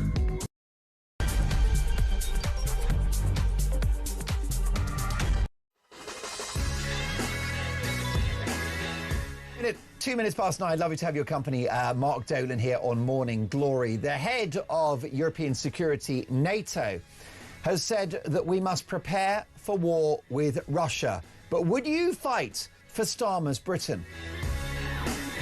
Hundreds of furious landlords are barring Sir Keir Starmer and his Labour MPs from their pubs in protest at the November budget tax grab. Is this the most unpopular government in history? Well, it's about to get less popular because we've got the breaking news that the economy contracted. It shrank in October of this year, minus 0.1%. So much for Rachel Reed's drive for growth. Fresh embarrassment for Ed Miliband as the EU prepares to abandon its ban on petrol cars, whilst our Energy Secretary wants new petrol and diesel cars off the market by the end of the decade. Is Britain's disastrous net zero experiment running out of steam? And according to the Health Secretary, the NHS faces collapse with cases of the super flu rising by 50% in a week. Are you worried? Have you got it? Have you had it? Let me know. 0344 499 1000. My priority is to get your opinions on the radio and on the telly. My phone number is 0344 499 1000. And I will tell you that Damien's taking your calls. You can send the word talk and your message to 87222. Leave me a voice note or give me a call. Whatever works for you. As the saying goes, let's talk. And as always at this time on the show, let's do Dolan's Dispatch. They don't get it, do they? An interview has gone viral in the last few hours featuring a Green Party candidate who has said quite the most insane thing. Now, be aware that the Greens are a party on the rise, biting at Labour's heels in scores of constituencies. And this young woman seems to think that there's no difference between Ukrainian refugees fleeing a war and the undocumented fighting-age men crossing the channel every day. Take a listen to this crazy clip. The obvious way to tackle the problem of illegal crossings is to provide safe, legal and managed routes. Doesn't tackle the numbers. There were it doesn't change the numbers. We absorbed 250,000 Ukrainians who all came through a safe, legal, managed route with absolutely no problems as a country. Yes. Why is it we can do that for people from one country but not from anywhere else in the world? Now, this politician is either stupid, deluded, or just plain mad. It doesn't matter, because what she really is dangerous. And her views, this sunshine rainbow reality that she inhabits, are in fact views shared by the establishment elite, the left-wing, Islington-dwelling progressive class who dominate our media, our bureaucracy, large swathes of our government and our public institutions. This is the groupthink which dominates the governance of this country, which sees open borders as virtuous, sees diversity as an unalloyed strength, sees mass immigration as an economic good, and sees national identity as embarrassing, patriotism as racist, and it sees all so-called refugees as welcome, unless, of course, they choose to stay where they live. These people see no difference between those fleeing the Ukrainian war, like-minded Eastern Europeans living in a democratic country. They see no difference between the Ukrainians and the undocumented fighting-age men landing on our shores every day in their thousands, many of whom, according to brand new exclusive reports by Sky News, are absconding from their expensive hotel accommodation. So that's an amazing bit of journalism from Sky News. They have unearthed the fact that scores of young men are fleeing from the army barracks and from their hotels, and they are going into the night. And where are they going? Well, if you ask the establishment elite, they reckon that these young men are off to do a late-night shift as a locum doctor, or maybe they're off to hone their engineering skills, or maybe some part-time brain surgery. The reality is that a number of these people are a danger to our citizens, like the failed asylum seeker from Trinidad who was convicted of raping a woman in her Dorset home while staying in a migrant hotel. What about the two 17-year-old Afghan asylum seekers sentenced for the abduction and rape of a 15-year-old girl in Leamington Spa? What about a Sudanese asylum seeker convicted of murdering a hotel worker in a frenzied attack at a West Midlands train station, repeatedly stabbing her with a screwdriver. What about a group of migrants in West Sussex, including Egyptians and Iranians, charged in connection with the alleged rape of a 33-year-old woman on a UK beach? The whole thing is a scandal. And yet, the woke elite, the progressives, the lefties, the soya latte slurping Islingtonites think there's no difference between the Ukrainians and these undocumented men, some of whom have a criminal past, some of whom are drug dealers, some of whom have terror links. One would be too many, and now there are thousands. Legal immigration on an unchecked scale, with up to 1 million people coming in a year, which is what we had under wonderful Boris Johnson, well, that is the theft of a nation from its own people. And illegal immigration is an economic, national security and humanitarian disaster. And it's profoundly dangerous. This isn't just one of the issues that will feature in the next general election. It's the only issue, because this is about the fundamental future of our country. It's actually more important than the economy and net zero and everything else. This is Britain, our country. Potentially, this will be our last election to save the Britain that we know and love. The establishment elite, they don't get it. And when they are destroyed at the ballot box in 3 years' time, they won't get it then either. Good enough for them. 0344 499 1000. Steve is in Luton. Hello, Steve. Hello, morning. Steve, I love your speech. You should be Prime Minister. Oh, bless you for that, Steve. I'm sure I'd make the country even worse. I do mean every word that I've said. I know you're going to get to you're going to get to the point in a moment about the changing values of this country. But what's your reaction to this Green Party candidate who sees no difference between Ukrainians and undocumented migrants on a dinghy? Well, we don't need no immigration in this country. We've got 3 to 4 million people unemployed. Surely cut the benefit and these people will find jobs or train them. Yeah. Or stick them in the army, bring back national service. You'll solve the immigration situation by national service, because they'll all go home. If you want to come to this country, you want to live here, work the way we work, our traditions, your first call is, are you going to fight for this country? Now, you'd be stuck straight in the army for 5 years. No, that's too long. 2 years. If you're proving you're going to fight for the country, you can come in, and then we just keep an eye on you. And after 10 years, you can get benefits. As simple as that. Which is actually what we did do in the Second World War, where people that did serve for our country and our cause became British citizens very successfully, Steve. Well, yeah, exactly. That's the problem is, I don't know if you're going to like what I'm going to say, but the problem is we give out too many passports to other cultures that don't relate to our cultures, and that was a bad mistake by Churchill, or whoever's decision it was when we finished the war. I don't know, I weren't there, but we shouldn't have given all these passports to all these people that helped us. All right, fair enough, we can put up with some of them, but some of the cultures we've got around the world, they're alien to our way of life. You know, it's just the way it is. It's a mistake that was probably never seen back then. It was, we were thanking them, we appreciate it. But also, I would like to say is, I actually personally think we shouldn't have gone to war too early. Germany wasn't knocking on our door. We've lost thousands and thousands of pounds of money and wealth because of the Second World War. We've been skinned ever since. Oh yeah, I mean we won the war and lost the peace, didn't we? Yeah, we lost countries. We lost if we'd have gone in later.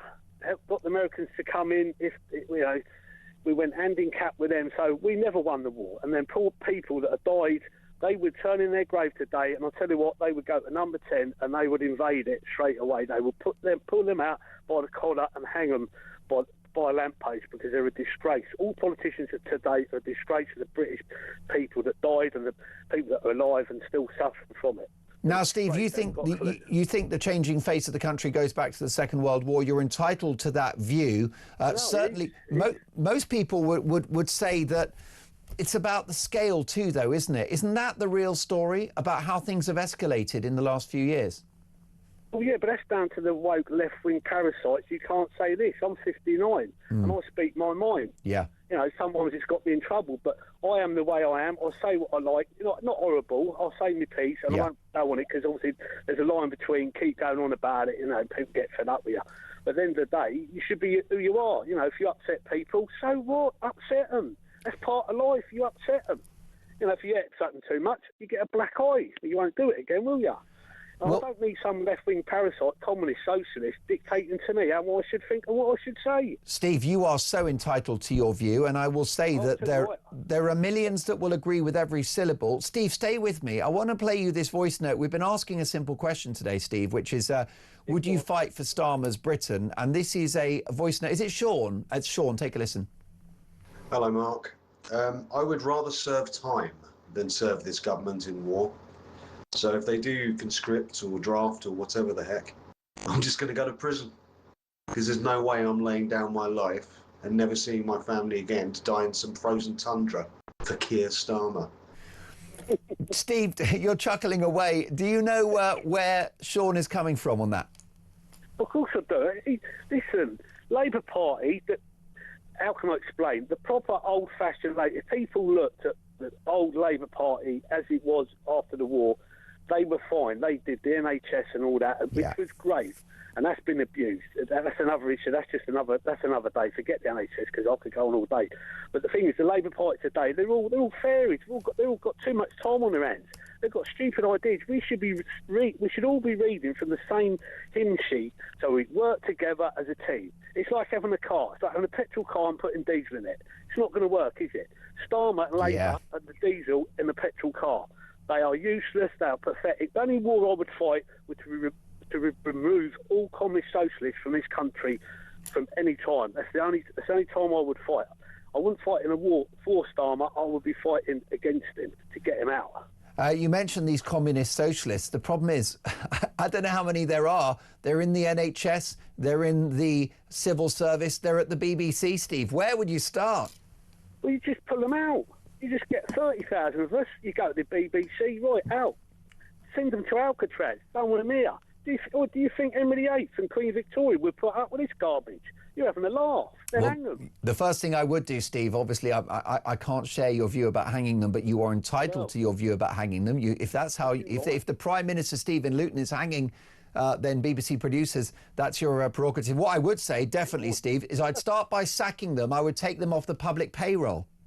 Well, exactly. The BBC should be scrapped. It's just a big con. It's just a mass con. It's just been there. It's gone on too long. I mean, like I say, back in the day when the BBC started, it's like everything. But you get too many people having too many ideas. It's like having too many chefs in the kitchen. Yeah. That scenario, you know. And sometimes you've got to break an egg to make an omelette. So we've got to break these people, get rid of them, and put English people, you know, freedom, freedom of speech, educate people, get people fit and strong. Nobody on the dole. Why should I put your taxes could be 5% if we got rid of the NHS, the dole queue, and everyone defended for themselves, run their own lives. Obviously, not everyone's the same. I get that. There's going to be people that fall aside. We help them. Yeah, I don't mind helping people that need help. Right, but I'm not spending my tax money for people to have stupid operations in hospital. Someone on the dole, someone thinks he's entitled to a council house for 25 years. A council house, originally, the Labour stance was, that was a stepping stone to buying your house. Yeah. And the NHS was a stepping stone from you being ill, get fixed, out the door, you get working. Well, why are we treating people in hospital and they're still going back on the dole?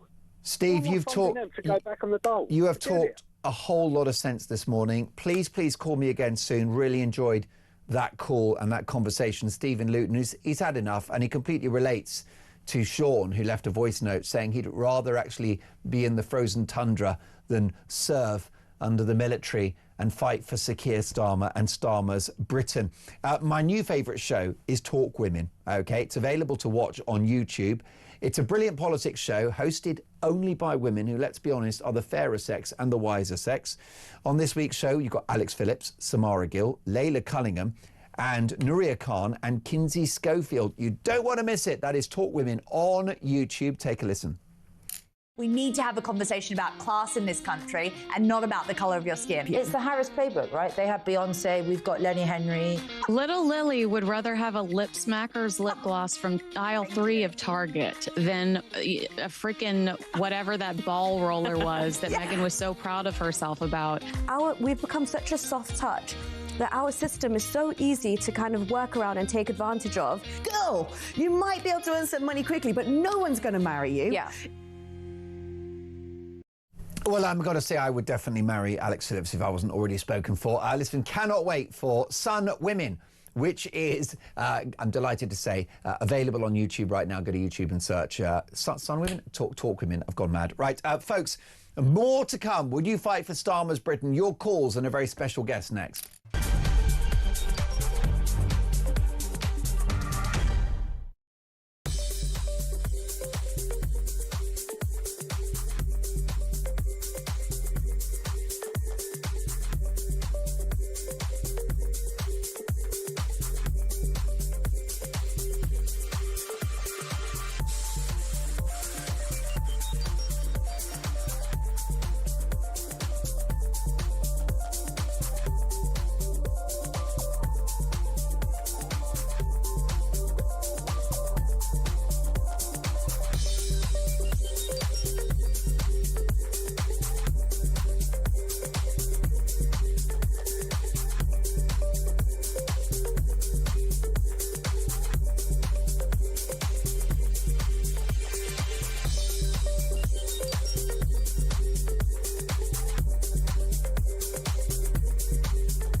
Across the UK, on DAB+, on YouTube, on your mobile, and on your side.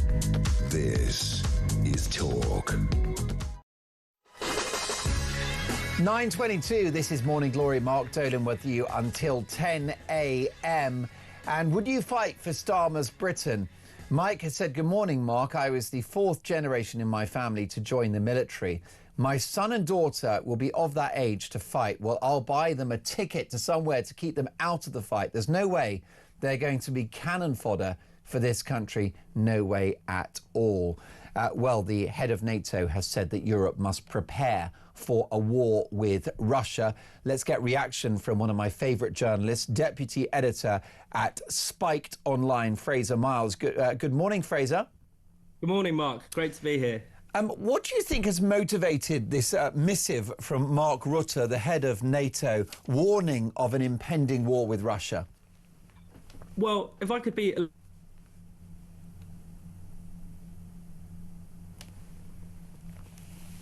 a little bit cynical. Ever since Russia invaded Ukraine, there's been, correctly, I think, a discussion about needing to spend more on defence, needing more national preparations. But often what we find, the rhetoric never matches the reality. So we are spending a little bit more on defence collectively, but Keir Starmer wants to bring defence spending up to 3% of GDP by the end of the next Parliament, a time when he's not even going to be Prime Minister. That doesn't suggest it's a particularly urgent matter in his view. Yeah. For Europe to defend itself, it needs industry. What are all European nations doing? They're sacrificing their industries at the altar of net zero. Yeah. There's a part of me that wonders whether NATO, and particularly, Mark Rutte is the Europeans want to be back into the conversation on Ukraine and Russia, because they know that really it's America and Russia that are dominating those talks. I think Europe wants to remind everyone that they're there without really necessarily bringing much to the table. Indeed. And at the last budget, Fraser, we saw a war on alarm clock Britain, and we saw those who don't work receive a pay rise, essentially. And when it comes to the economy, which we just reported that it shrank in October, this is a national security issue. If you've got a country that's in debt and lives beyond its means and is in the grip of a cult of welfarism, it's not going to be in any good shape to fight a war, is it? Yeah, that's absolutely right. I mean, not just economically. Of course, we need to be able to pay for people's soldiers' salaries. We need to be able to pay for the weapons that we need to defend ourselves. But also just culturally, the fact that we are encouraging people not to work, encouraging people to see themselves as too anxious, too depressed to get out of bed. That is almost a country that is uniquely ill-equipped to be fighting a war, to be, maybe I'm a little bit optimistic in the sense that actually, if you look at how Ukraine reacted to the invasion, I think a lot of people surprised themselves in how willing they were to fight. So maybe I think there is a well of patriotism that is out there. People may not carry a candle for Starmer, but they do love this country very deeply. So perhaps we'll be pleasantly surprised. Perhaps that might turn around some of the bad trends that we've seen if there were to be something like an invasion, if there were an emergency in the UK that we needed to respond to. But, you're absolutely right, Mark. Everything is going in the wrong direction for us to be able to prepare ourselves for this kind of event. Yes, I mean, stay with me if you can, Fraser, because I want to take a call from Tony in West Sussex, because I've been asking Fraser, my viewers and listeners this morning, would you fight for Starmer's Britain? Tony is in West Sussex. Morning, Tony. Good morning, boss. How are you? Lovely to have you on the show. You're joined by Fraser Myers from Spiked Online. Would you fight for Starmer's Britain, or would you send your kids into the front line for this Prime Minister? My kids are too old. My grandkids are old enough, and no, I'd get them out of the country. I certainly would not fight for Starmer. But it's not going to happen. There's 300 million Europeans and 140 million Russians. We have two nuclear powers. They only have one, which is Russia. The line is 800 miles top to bottom across Europe to Russia. Russia cannot defend an 800-mile line. They're not even winning in Ukraine.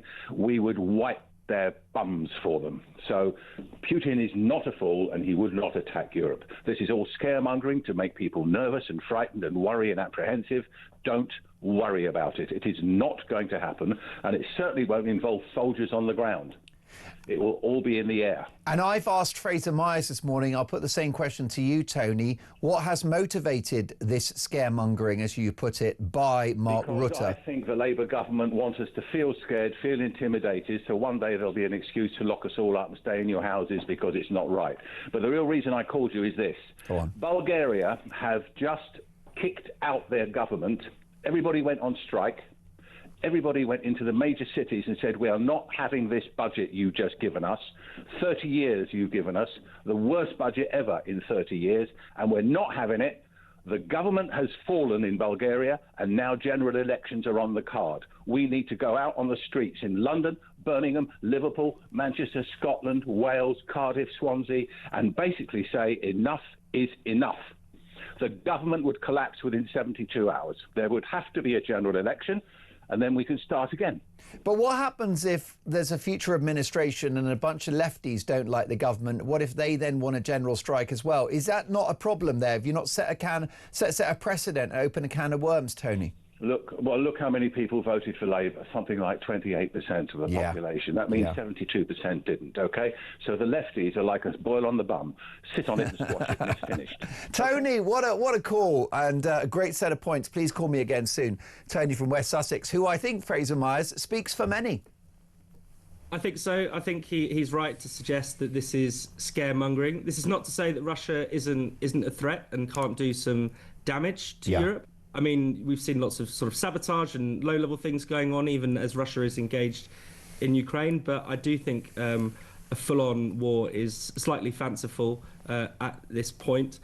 And yeah, I think the NATO leaders are trying to look as if they're taking the initiative when really, you know, the truth is they've been sidelined in this conflict. It is the White House and the Kremlin who are the big players here, which is embarrassing, deeply embarrassing for Europe, which should, in ordinary circumstances, be the main players. They should be powerful, but unfortunately they have taken the decision to all kinds of bad decisions that have made them weak, made their economies weak, and therefore that means they just simply do not have the voice on the global stage they might once have used to. Fraser, we've obviously touched on this idea of, would you fight for Starmer's Britain? And you've got a very positive, optimistic attitude that perhaps if there was a war, people would step up. I hope you're right. But I've had viewers and listeners to the show saying that the sight of undocumented men landing on our shores on a daily basis has rather dampened their appetite to fight for Britain.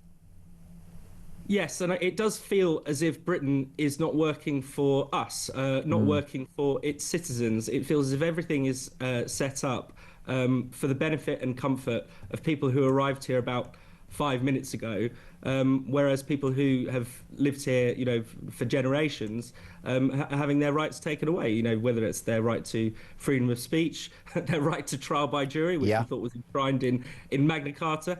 The things that we would want to fight for, ironically, freedom, democracy, those kinds of things are being attacked by this government. Even just the idea of patriotism is often looked down upon. I know Keir Starmer tries to pretend to be patriotic and likes to stand in front of a flag, but he stands for, I guess, the Britain of Paddington Bear and Gary Lineker, rather than the Britain of, our ancient liberties that I think would stir people to fight for. Definitely. Paul Embry is a broadcaster and political commentator who'll be known to you, Fraser, and he posted the following a few hours ago on X in regard to this warning of war from NATO. And Paul said, Western liberal politicians have spent years undermining social solidarity, cohesion, patriotism, and belief in the nation state through their open borders, globalist citizens of nowhere philosophy. Now they try to summon up the spirit of national unity in the hope that young people across the West will find the motivation to go off and fight for their country. They may be in for a nasty shock. He's got a point, hasn't he? I think he is absolutely spot on, because if you want to know why people don't feel motivated to fight for their country, I think it's only 40% of people under 40 say they would outright refuse to fight even in the event of a world war, which is absolutely extraordinary. It is, of course, this politics. It's the globalist politics. It's the identity politics that says actually Britain is a racist country. It's a country that we should be ashamed of, that people who are black and white have nothing in common, and we have various grievances that we should, pit against each other. Those kinds of ideas that have been pushed by people like Starmer, people of his ilk, people in the political class, people in the media class, are precisely why we are lacking the sort of patriotic grit that we would need to defend ourselves. Those people are entirely to blame for this. Are you worried about the super flu? Not particularly. I'm worried about the scaremongering about the super flu, and I'm worried that it does feel as if there's a bit of a long tail of COVID authoritarianism. You hear, schools have been closed for extended periods. It's understandable in some cases where simply they don't have the staff because, there's too many people off sick. I do wonder whether since COVID, maybe we are a bit too cautious about, say, going into work or whatever when we think there's maybe one tiny chance we might have the smallest cold. So that could be a problem. I'm worried about the calls for masking. And in general, I think it's just very unhelpful to be scaremongering about what is an annual occurrence, I'm afraid. The NHS is on its knees every winter. It cannot cope with even the most predictable strains of flu. I'm sure this is slightly more dangerous, a different mutation, and is causing problems. But if we had a health service that worked properly, then I don't think this would be an annual crisis. And maybe they wouldn't ask so much of the public.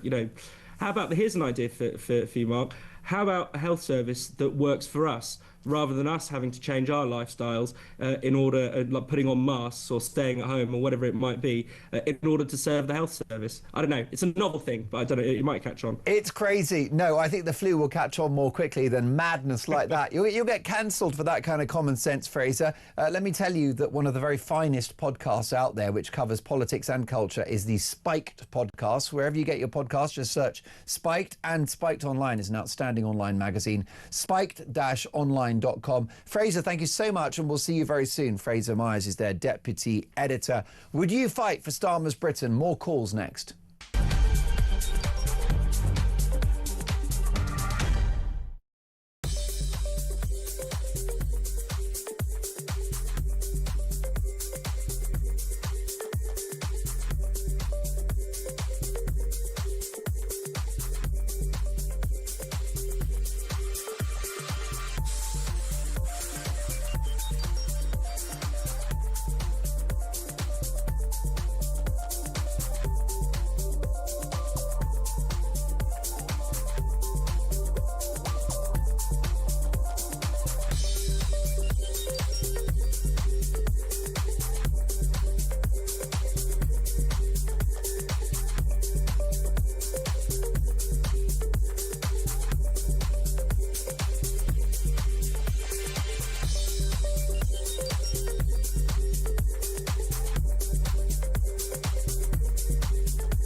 Across the UK, on DAB+, on YouTube, on your mobile, and on your side.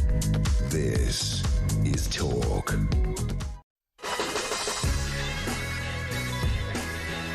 Would you fight for Starmer's Britain? 9:36 Morning Glory. No, says an unnamed texter. No British citizen is going to take a bullet for Starmer and his coalition of traitors. Would I fight for my country? No, says Nick. Labour and the lefties have ruined this country. It's their problem, not mine. Send Lineker, Stephen Fry and Gary Neville to the front line first. Mike says, good morning, Mark. As a patriotic veteran, if called upon, I would once again pull on my boots. It may be a very degraded country by our standards of old, but it's the only country that we've got rule Britannia. Rob says, I love Tony from West Sussex. He talks a lot of sense. Can you get him on for a 2-minute segment every day? I would tune in for him alone. This from Thomas. Tony reiterated what I've been texting talkTV about, a workers' strike like what happened in Ulster in 1974. Mick says the EU and NATO warmongering gives them the excuse for more control and martial law. Adam in Nottingham, that last caller, Tony, was brilliant. He's saying what I've been saying for ages. The only way to get anything done will be for the people to say no more and strike. Then we can start rebuilding this country. Maureen, Tony totally stands for me. He speaks for me. When are we taking to the streets, Tony? Can't believe I'm being driven to this. I'm a grandmother in her 60s that's always played by the rules. Judy in Norfolk, what a brilliant call from Tony. We need more calls like that. Positive, positive, Positive. Mandy is in Northumberland. Mandy, would you fight for Starmer's Britain? Hello, Mark. Hello, Can you Mandy. hear me? Yes, I'm very well. How are you today? I'm stressed. I cannot. No way would I want any of my family fighting for this country. Excuse me. Bless you, Mandy. I hope that's not the super flu. No, Christ, I hope not. But I hope. I'm an ex-army wife, and you know, I know exactly what my ex-husband went through, and he is an ex for a reason, and we really can't bear each other. Yeah. But I would never, ever want him fighting for this country. No way. I cannot bear that Keir Starmer. He doesn't like British people. And I know, I'm sorry it's a rant on a Friday, but he does not like this country. And I didn't vote for him anyway, and I feel sad for the numpties that voted for him, that thought that it would change. A lot of them regret voting for him, including a lot of celebrities, high-profile entrepreneurs who said, let's have a Labour government. Tom Kerridge, Elton John, he's not an entrepreneur, but he's a pop star. He feels let down by Starmer over provinces made. Business leaders, the boss of Iceland, right? They've all got buyer's regret for this Labour government. Mandy, the Prime Minister would deny that he doesn't love this country. He would say he's very patriotic. Yeah. What makes you think that he does not love this country? Because he lets every other bugger in, and he wants vote. I just think he's totally false, man. He's like a robot. And you know what? He doesn't go out and he doesn't go and meet people. He doesn't meet voters. Nothing. He hides away, man. He doesn't come and face anyone that's actually quite paid off with him. I know what you mean. I agree. He's not comfortable in his own skin. I do think he's a bit like a robot, Mandy. And I don't think he enjoys being sort of held to account. And I don't think he thinks much of the public. And can I say, though, Mandy, I think a lot of you, I really enjoyed this conversation. And you must call me again soon. 03444991000. I know you don't like your ex-husband, but you said that you would not like to see him fight for Starmer's Britain, and fair play to you for that. Mandy, have a lovely Friday. We'll speak soon. Billy has called. Billy, would you fight for Starmer's Britain? I'm a bit old, Mark, but sadly I wouldn't fight for Starmer, but I'd fight for my country. Right, yeah. Are you a Scotsman? Yes, working in Denmark at the moment, and there's no... everybody has had national service over here for years. Yes. So, yeah, and is there a different attitude there in Denmark? Is it more of a united country, more patriotic? Oh, definitely. Every country, like I'm driving through the country now in Denmark, and literally every house in Denmark in the country has a Danish flag up. Every house. Well, that's very interesting that you said that, Billy. Can you understand why so many of our audience today would not fight for Starmer's Britain? 100%. As I say, I work over here, but I live in Scotland. Yeah. And all these undocumented males, the first thing they need to do if they're getting ready for war is get a lot of them rounded up to Bryce Norton and ship them out to where they came from. Because you don't know the history, sleeper cells, all that sort of thing. Of course you don't. A criminal past, how can we know if they've thrown their documentation in the sea? And Billy, you're in Denmark working.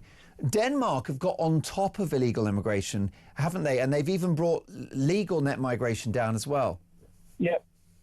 There's actually when you come over the border from Germany and Denmark at Flensburg, the border controls, and it's, if you even look a different colour, you're pulled in, stopped, papers, documentation, where are you going? The lads were telling me that.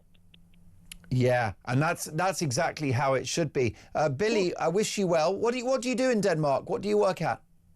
I'm afraid to tell you, I build wind turbines. Oh, Billy. I tell you what, we've all got bills to pay, innit? 25 years I've did that. Do the work. I honestly don't know, Mark, but it's been good to my mortgage, so... Yeah, that's it. Listen, you know, a guy's got to pay the bills. Billy, more power to you. Really enjoyed that call as well. Do stay in touch with me. And I'm always very, very keen. We've got so many viewers and listeners in Scotland, and I want to know what the Scots think about the direction of the country. I would argue it's been years and years of misrule by the SNP, and I hope they can escape that at some point. Interesting to watch the rise of Reform UK in Scotland. Farage recently said, you'll be seeing a lot more of me north of the border. Would you fight for Starmer's Britain? More on this next.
The Talk app.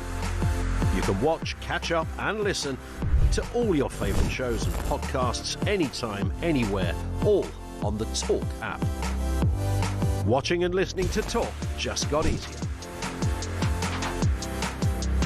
There's now only one place for the home of common sense, so head over to your App Store or Google Play and search Talk now.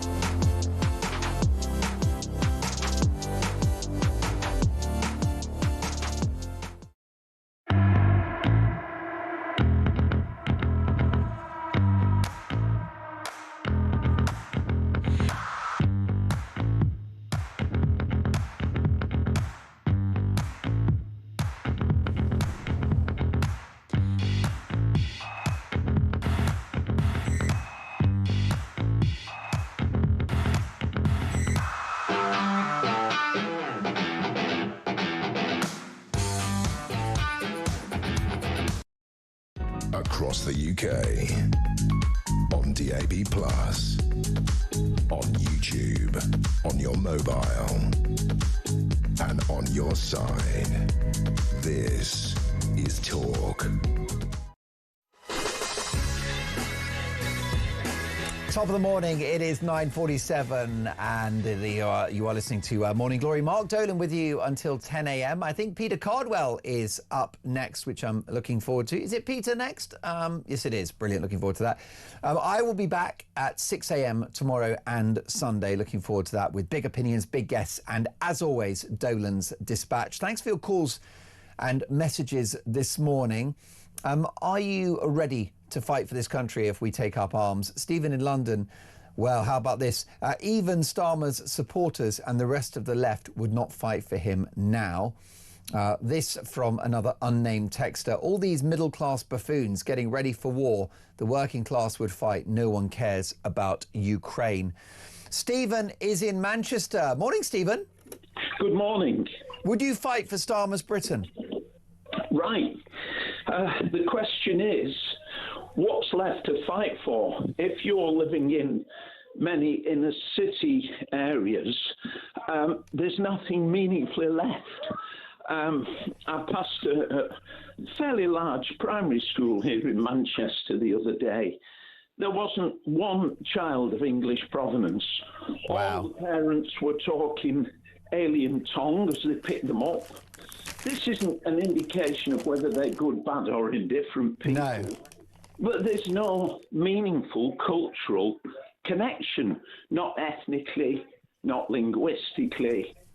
Kipling said 100 years ago, men of my own stock, bitter bad they may be, but at least they hear the things I hear and they see the things I see. Oh, well, that's absolutely brilliant. And, you know, I can hear, Stephen, that you've got some youngsters around you. That's one of my grandchildren. Well, he calls me Arno. He can't say granddad. He says Arno. Well, isn't he wonderful? And he's lucky to have such a granddad as yourself, Stephen. You must be thinking twice about his future at the moment.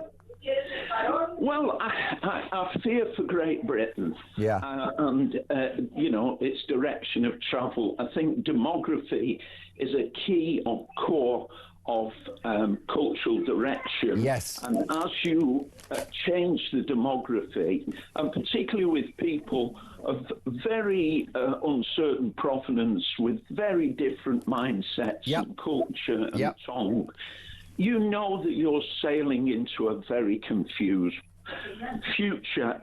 In the immortal words of Enoch Powell, I look to the future and I am filled with forebodings.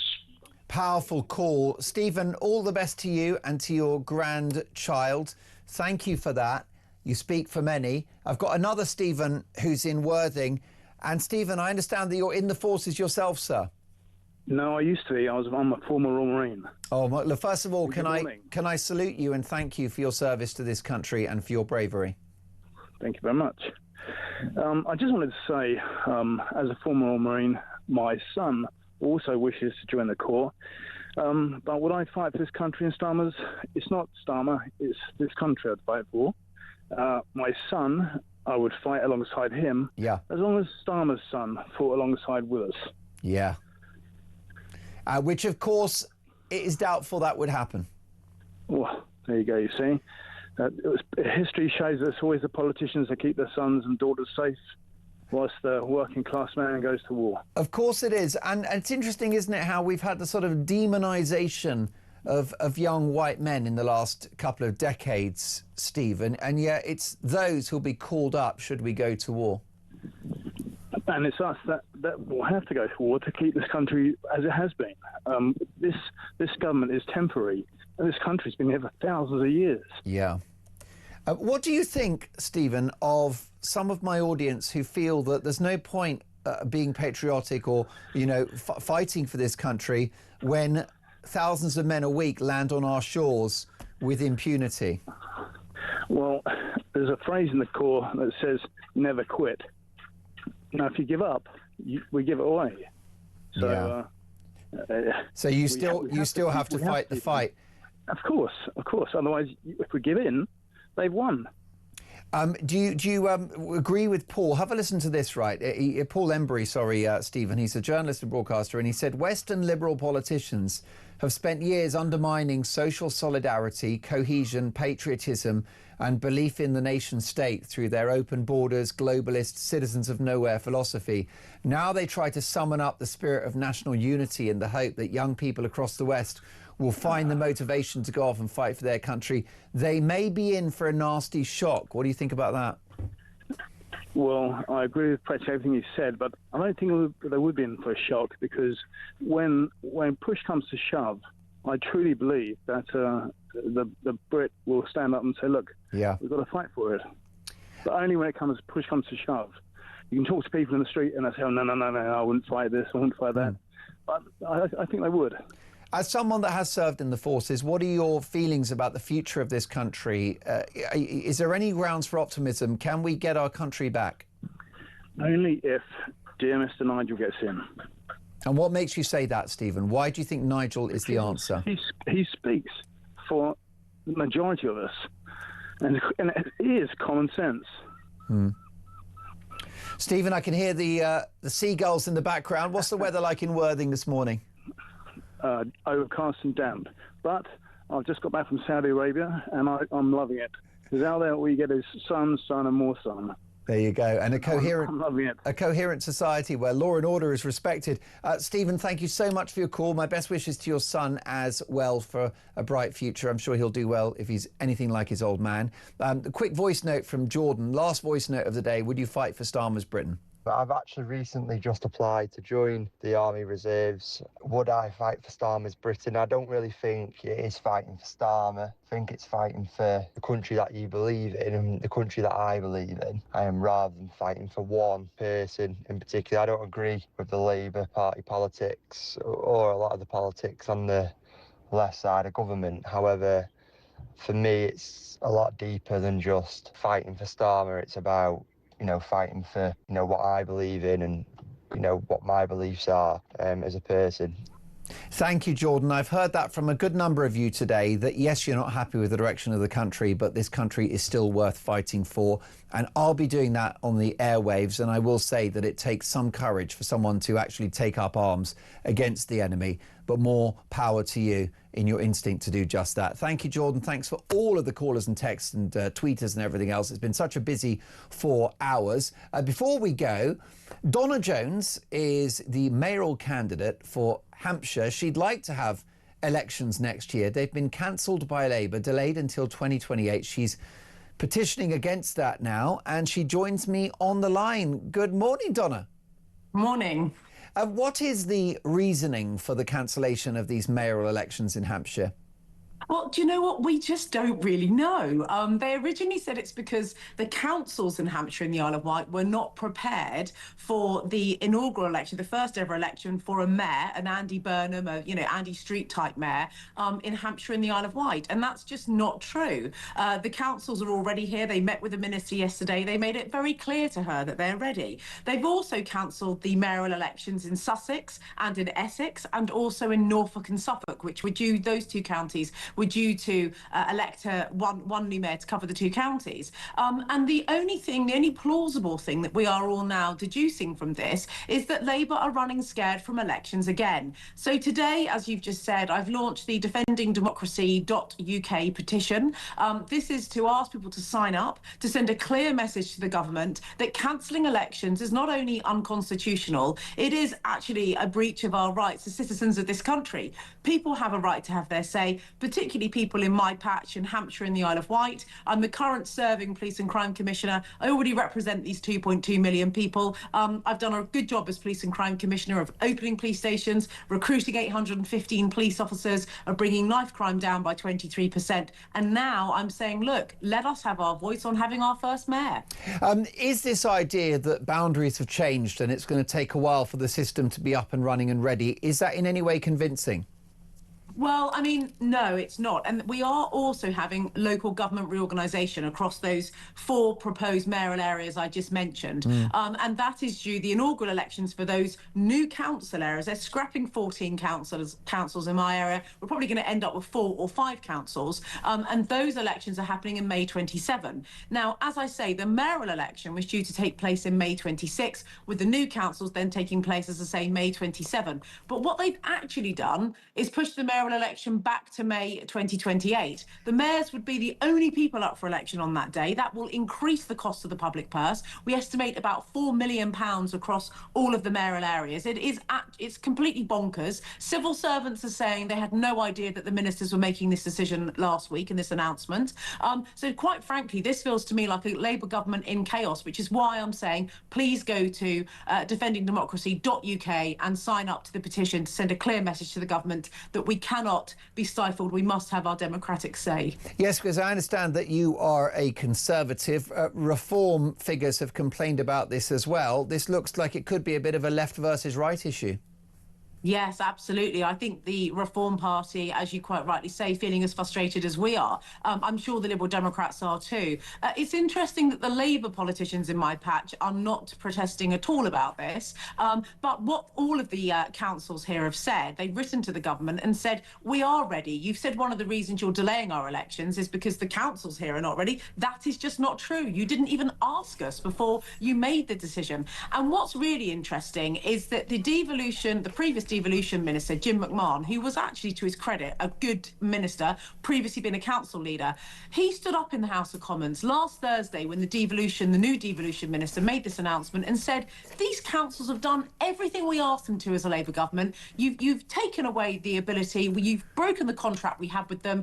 We asked them to do several things, they've done it, and now you're stopping them from having their elections. It's just dreadful. Donna, thank you very much for joining us. More power to you in your campaign, defenddemocracy.uk. Donna